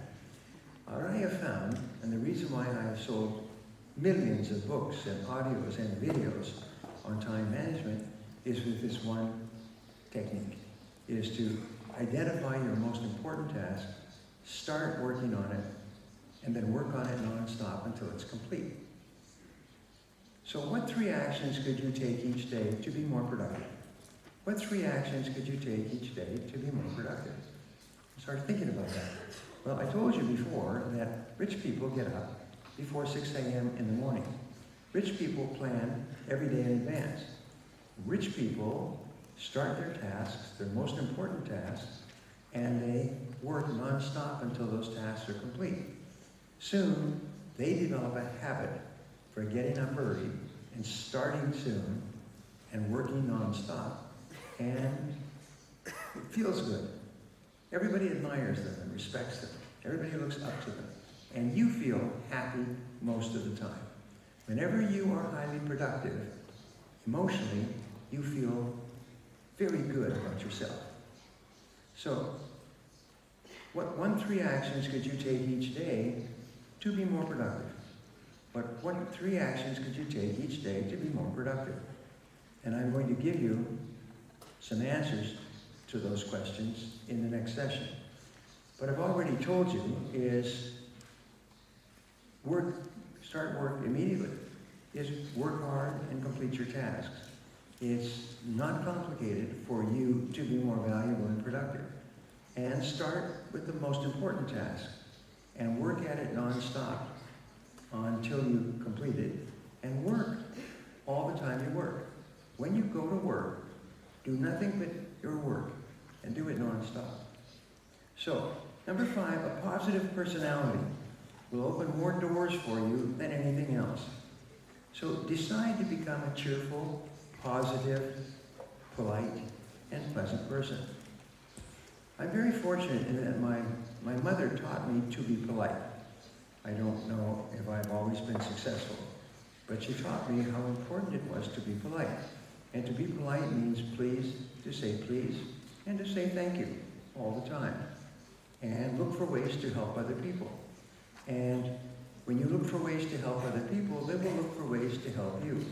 They will open doors for you. They will help you to be more successful. So B, practice positive self-talk continually. Positive self-talk means the way you talk to yourself. And 95% of your emotions, positive or negative, are determined by how you talk to yourself throughout the day. There's an expression for this. It's basically your talking style. Is how do you talk to yourself? If something goes wrong, what do you say? You know, a positive style is, well, what's the solution? If it's a problem, what's the solution? Or how can I help you? Or what actions can we take now? Or what do we do now? In other words, constantly talk to yourself in a positive way. And be especially nice to other people, whoever they are, and wherever you go. Being nice to other people will cause them to open doors for you that can change your whole life. One of my favorite stories is a story about a young man during the Depression, and he was unemployed for a long time. And he had no money, he was broke, and no money for his family. And one day, he had an opportunity to interview for a job in the big city, which is maybe 100 kilometers from his home. And it was a long drive, but he had no other possibilities. So he had an appointment at 10 o'clock in the morning. And he set off at about 7 o'clock in the morning to drive to the big city. And he was behind schedule. He was late. And so he started thinking, and I started to worry about losing this opportunity. And as he was driving, he was out in the country. He went past a car, a nice car, and the car was broken down. And there was an older man standing by the car, and it had a flat tire. And he drove past, and he thought, well, I'm late for my appointment, but he said, that man, he's an older man, that man needs some help. And then he said, should I stop? Should I continue? Should I stop? And he finally said, no, I should stop. So he turned around and came back, and the man had a flat tire. So he said, let me fix the tire for you. And he said, no, I'm sure you have other things to do. He said, no, this is important. So he stopped his car, he took out the tire and replaced the tire. It took him almost half an hour to replace the tire, and then it was fine. And the older man said, thank you so much, because other than that, I would have been stuck out here in the country. He said, no problem, have a nice day. He said, now let me give you something to reward you. And he pulled out a bunch of money, and he said, no, you do not charge for helping somebody to replace a flat tire. This is just something that we do to help other people. He said, no, I insist that you take the money. And he said, no, I will not take the money, but thank you very much. And he went back and got in his car, and he drove into the city. And he drove to the office building of this man. And he was almost half an hour late. He said, oh my, because that's a very bad sign to go late for an appointment. And so he said, I hope that I don't lose this opportunity. And he went upstairs to the office. The older man, the boss, his office was on the top floor. And he went up there and they said, well, we know you're late, but the boss that you were going to talk to, he is even later. He has not come in yet. So if you can just wait. So he sat and he waited. And he waited for about 20 minutes. And then they came out and they took him in to see the boss who was going to do the interview. And he looked at him, and the older man looked back, and it was the same man whose tire he had replaced on the road. And so he went in and he met this man, and the older man was very amused and impressed. And he sat him down, and he hired him. And he hired him for a job that became the best job of his life, with all kinds of opportunities to move up. Eventually, he became wealthy, working for this big boss. He was the head of a large, important company. And all of his success for the rest of his life came from stopping and doing a kind act for this man on the road when it wasn't necessary. And where other people were driving past and nobody was stopping. So I always thought about that. I was thinking, you never know when you do something kind or helpful for someone, you never know what is going to happen as a result. So, C is develop and maintain high levels of physical health and energy if you want to come across at your best. And that means, and I always say to people, you are an energy machine. And that means that you need to go to bed early so that you have high levels of energy. And you need to eat the right foods. And you need to exercise so that you feel excellent about yourself if you want to be at your best in the world of work. So, how could you improve your appearance in your work? When I was starting off in life, I came from a poor family, and I had poor clothes, used clothes, and then old clothes, and then cheap clothes, inexpensive clothes. And when I was about 25, an older man, a senior executive, took me aside and he said, would you like some advice on the way you dress? And I said, of course. I will take any advice to be more successful. And he said, well, you must understand that people judge you by the way you look on the outside. And if you look good on the outside, they assume that you are smarter and better and more confident on the inside. And he said, could I help you and give you some advice on how to dress? And I said, of course. So he sat me down, I still remember, he sat me down and he gave me a lesson on proper dress that I still remember to this day. Then he took me to a clothing store and he had the owner of the clothing store make me a suit that was the best suit I'd ever had in my life. And the first time I called on a customer wearing my new suit, he was shocked. And I had never met him before, and he had never met me before, but he was clearly impressed because I looked so good on the outside. What I found after that is that people are highly visual, and they take a snapshot, a picture of you when they see you for the first time, and this picture goes straight into their subconscious computer, and then from then on, they have a judgment of you, and they judge you for the rest of your life.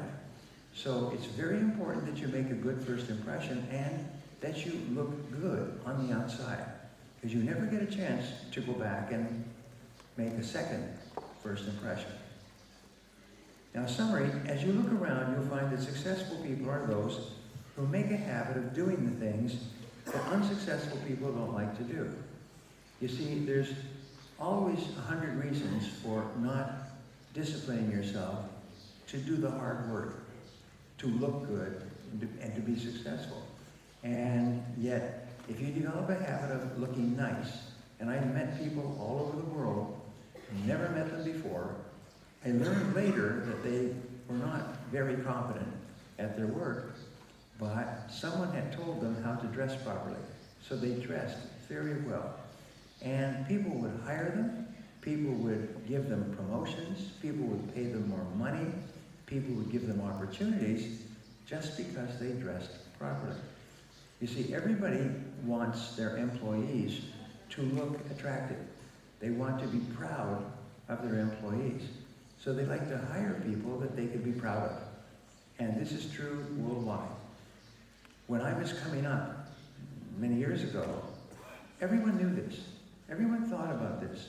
There were books and articles and magazines and courses and seminars on proper dress in work. And today there aren't any. And yet I have found that if you look good at work, every door opens for you. You get far more chances than you would get if you looked poorly at work. It's just something to think about. So what one action would you take immediately to accelerate your rate of success? Which of these 6 characteristics could you practice or change to be more successful in your field. And now session 4, and we'll probably be a little bit late because of the schedule. In session 4, we want to increase the rate at which you achieve your goals. And there are 7 ways to double your productivity. I've already given you 2 or 3 ways. And any one way will double your productivity and double your income, almost automatically. And so number 1 way to double your productivity is clarity.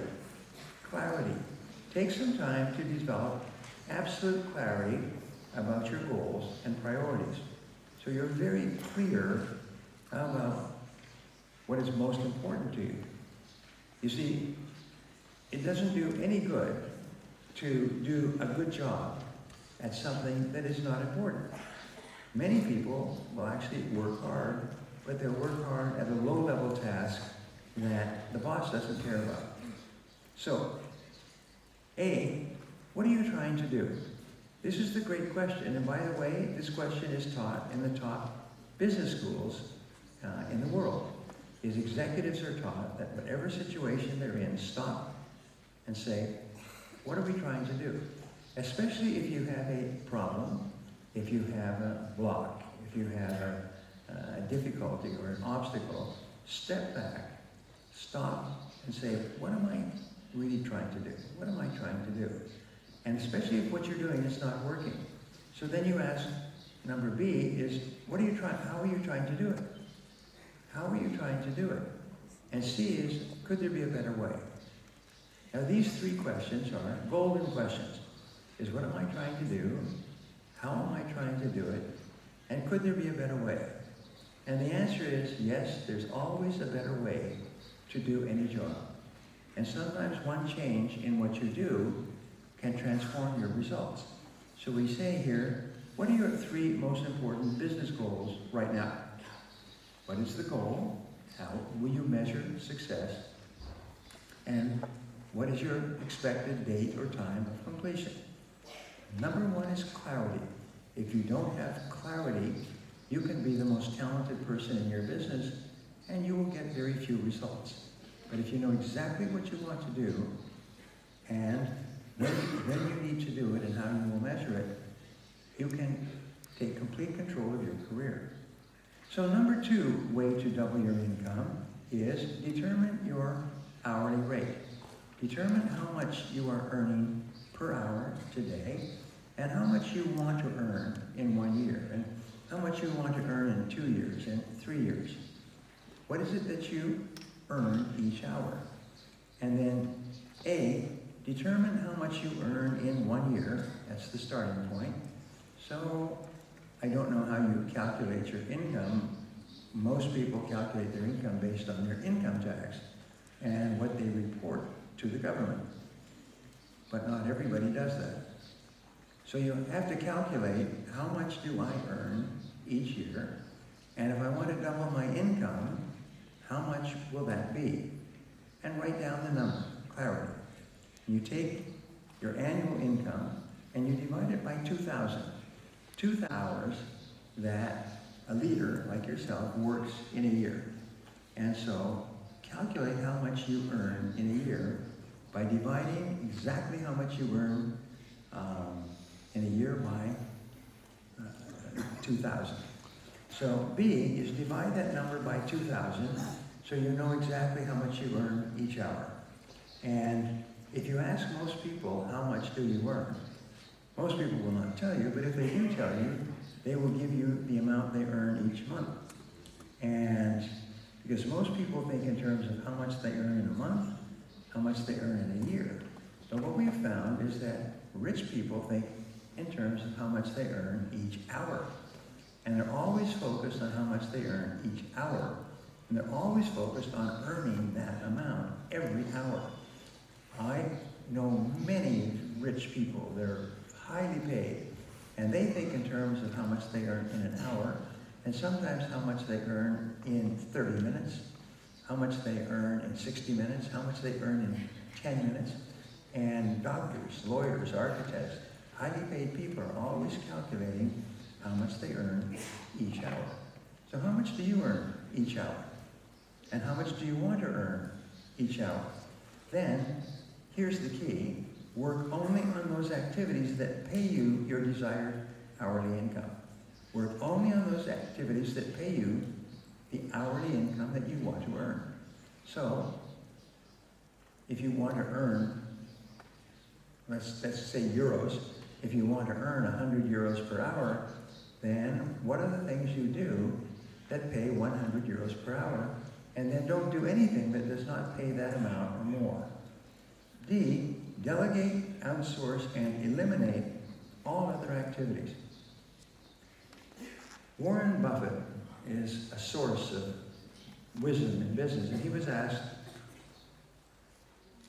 why are you so successful? What is your secret of success? And he said, my secret is simple. He said, I say no to everything. No matter what comes to me, I say no. And I only work on those 2 or 3 things that pay me the very most that I can earn for each hour of work.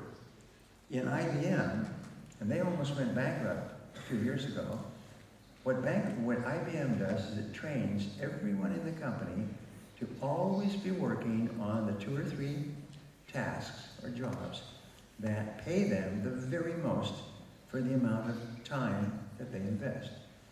So, delegate and outsource and eliminate all other activities is just say no to anything that is not the highest pay use of your time. If somebody says, can you get me a cup of coffee? No. Can you help me with this box or this case? No. Just simply say no immediately and then say it often. No, no, no, niet, niet, niet, niet, niet, niet, niet, niet. And refuse to do anything that does not pay the very highest amount. Now, number 3 is a third way to double your income, and this simple technique is worth this entire seminar together. The simple technique is called the Law of 3. Practice the Law of 3. The Law of 3 says that if you make a list of everything that you have to do in the course of a week or a month, you will find that it will be about 20 or 30 jobs that you do each month. And if you review this list, you will find that only 3 of those tasks account for 90% of your contribution to your business. Everything else falls into the bottom 10%. Everything else is of low value or no value at all. So therefore, you practice the Law of 3 by identifying the 3 most important things you do. And this tends to be the technique of the highest paid people in the world. And when I began giving my coaching program in 2001, I guaranteed everyone that if they followed my technique, which would be 4 days of teaching over a period of 4 months, that I would guarantee that they would double their income and double their time off in the course of 12 months. And if they did not double their income and double their time off, I would give them their money back at the end of the year, and there would be no charge. And I gave the program for 7 years, and I never had to give a refund, because everybody doubled their income, and everybody doubled their time off with their family.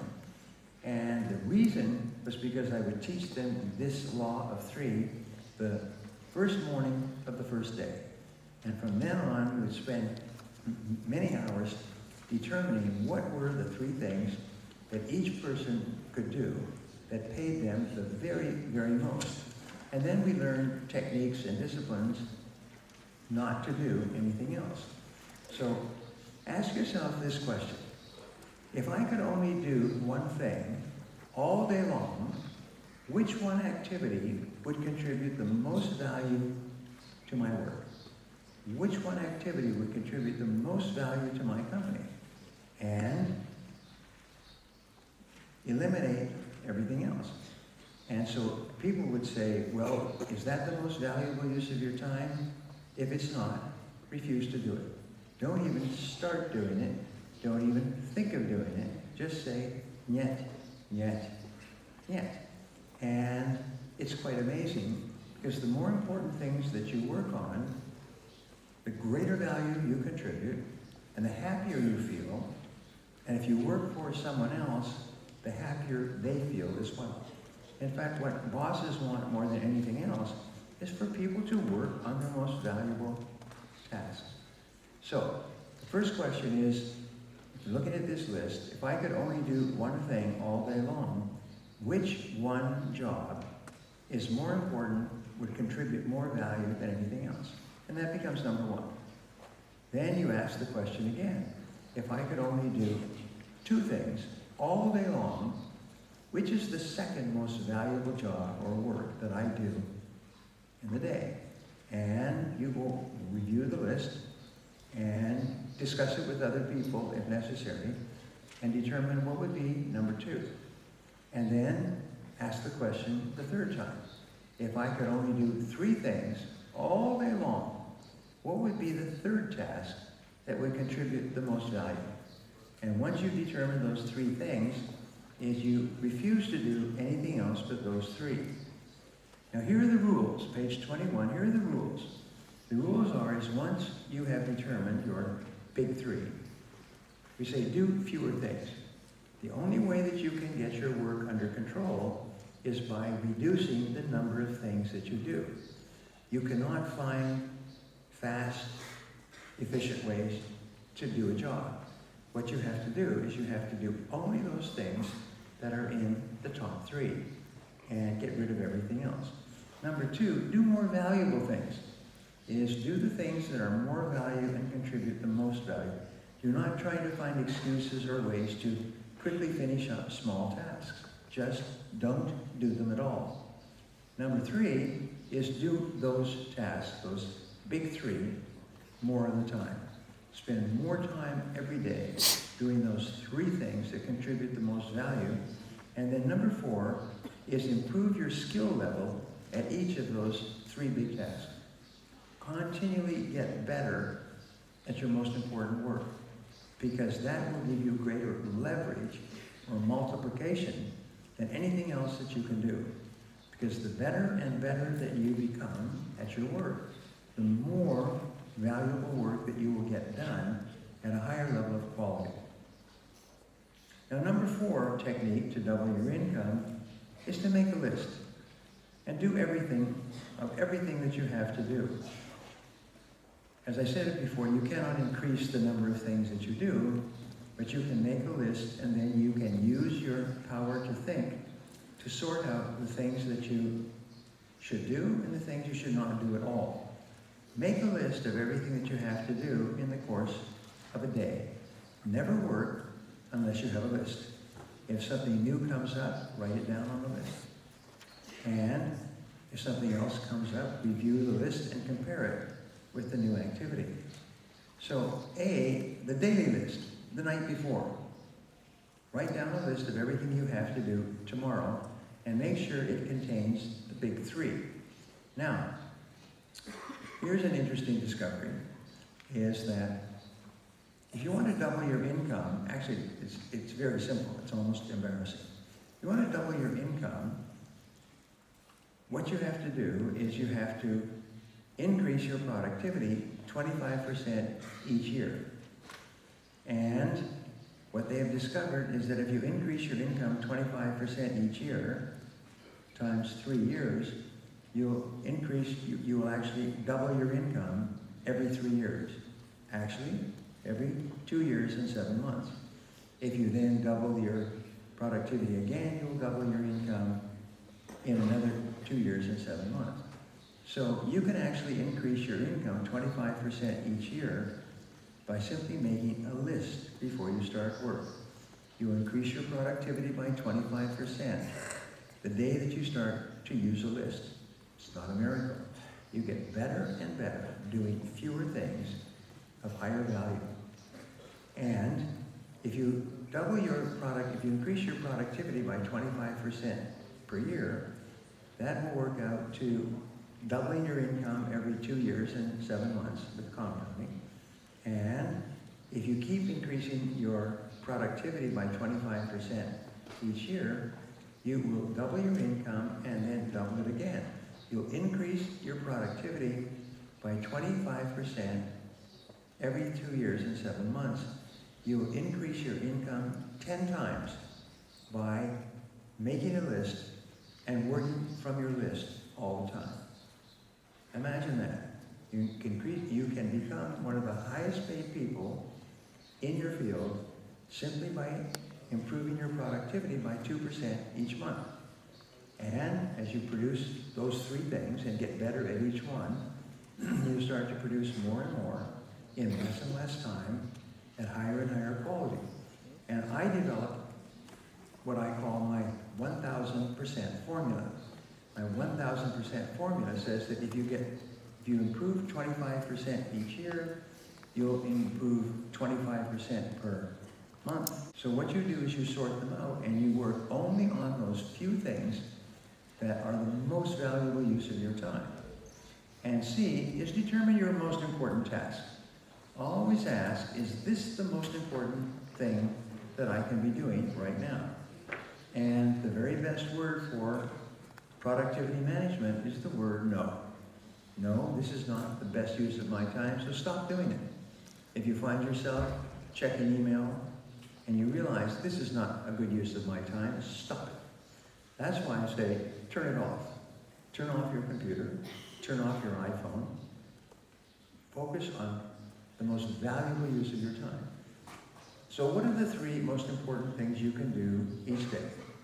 That's the great question. What are the 3 most important things you can do each day? And what are the 3 most important things in order? And make sure that you're always working on your most important tasks. So, number 5 is the law of forced efficiency. Now, this is an interesting law. It's a little bit funny, but it says there is never enough time to do everything. But there's always enough time to do the most important things. Because you'll always find a way to do the most important things so that you don't lose your job. But you should not be under the danger of losing your job to organize your time. So just say, what is the most valuable use of my time? A, what is the most important work that you do? What is the most important work that you do? Discuss it with your boss. Of all the things I do, what is most important to this company? And make sure that your boss agrees. And then always work on what your boss thinks is the most important activity. B, what are the most important results that you must achieve in order to do your job properly? What are the most important results each day in your work? Peter Drucker had this beautiful line. He said, the first job of a leader is to ask the question, what results are expected of me? And of all the results that are expected of me, what are the most important results? And whatever the answer to that is, that's where you should be concentrating your time most of the time. Always be working on the most valuable use of your time. And C, what is the one thing that only you can do well that will make a real difference? If you do this and you do it well, it will make a big difference in your career. It will accelerate your career. It will get you paid more and promoted faster. And what is that one thing? If you don't do it, no one else will do it. This is your job. This is your personal, private job. And this is the most important thing you do. The answer to this question will change over time. Sometimes the most important thing that you can do in a day will be one thing at 9 o'clock in the morning, but then things will change, and the most important thing you can do will be different at 10 o'clock. So your job, just like driving down a winding road, your job is to always be working on the one thing that's more valuable and important than anything else. And if you get very busy, stop. And what I do is sometimes I make a second list or a third list. Stop, make out a list again, and ask, what is the most important use of my time right now? Maybe there's something that has come up that is really important for you to do immediately. And whatever it is, write it down, set it as a priority, and begin work on it And then here's the great secret for high productivity, is start on your most important task and work on that task 100% until it's complete. And don't do anything but that task. Don't do any work at all. Do not check your email. Do not talk to your friends. Do not write anything. Do not do anything except the one thing that is more valuable than anything else. Develop the habit of always working on the most valuable use of your time. Always working on the most valuable task you can do. Because if you have a certain number of minutes and hours in a day, some of those minutes can make an enormous difference in your career. And some of those minutes can make no difference at all. So you have to discipline yourself to work only on the most valuable things that you can do, and do nothing else until those tasks are complete. We call this task completion, and what I have found, again, in studying time management or productivity management, is that your ability to start on your most important task first thing in the morning, at the beginning, and then to discipline yourself to work at it 100% until it's complete, is the greatest discipline of all. It can double and triple your productivity. It can get you paid more and promoted faster. It can cause you to feel terrific about yourself, and it can cause people to respect you and cause you to feel excellent about yourself and your work. So keep analyzing your work and say, what's the most valuable use of my time right now? And work only on that until everything is complete. For time here. Okay, we're just about done. Now, I have a homework assignment for you. Session 5 is a homework assignment. It's called Preparing a Personal Plan. And this homework assignment is written out, and it gives you the 3 keys to personal planning. You know that planning your work before you begin can double and triple and multiply the value of your productivity and your output. So prepare a personal plan for your work. Ask, what is the most important goal in this area? We have identified 5 areas for personal planning. These are the areas that account for more than 90% of your thinking and your worries, and more than 90% of your success and your failure. And then measure. How will you measure progress in this area? What will be your schedules and deadlines, and what will be your action plan? Then ask, what is your most important goal in family and relationships? How will you measure it? And what deadline will you set? And what actions are you going to do?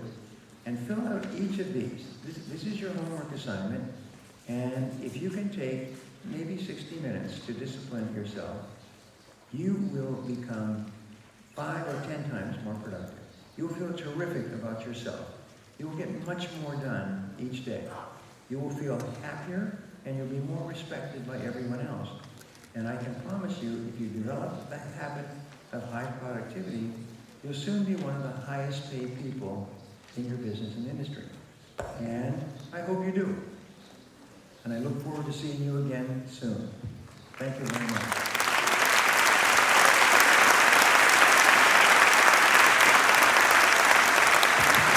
Thank you. Спасибо.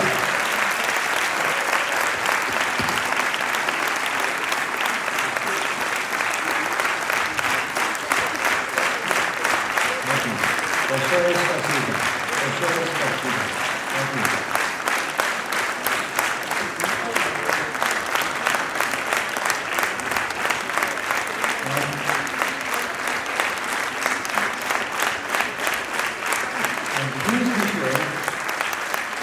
Please be sure to come to our seminar on December 2nd and 3rd. You can save yourself 5 or 10 years of hard work reaching the same level of income. And we know this because we have taught these principles to thousands of people all over the country and all over the world.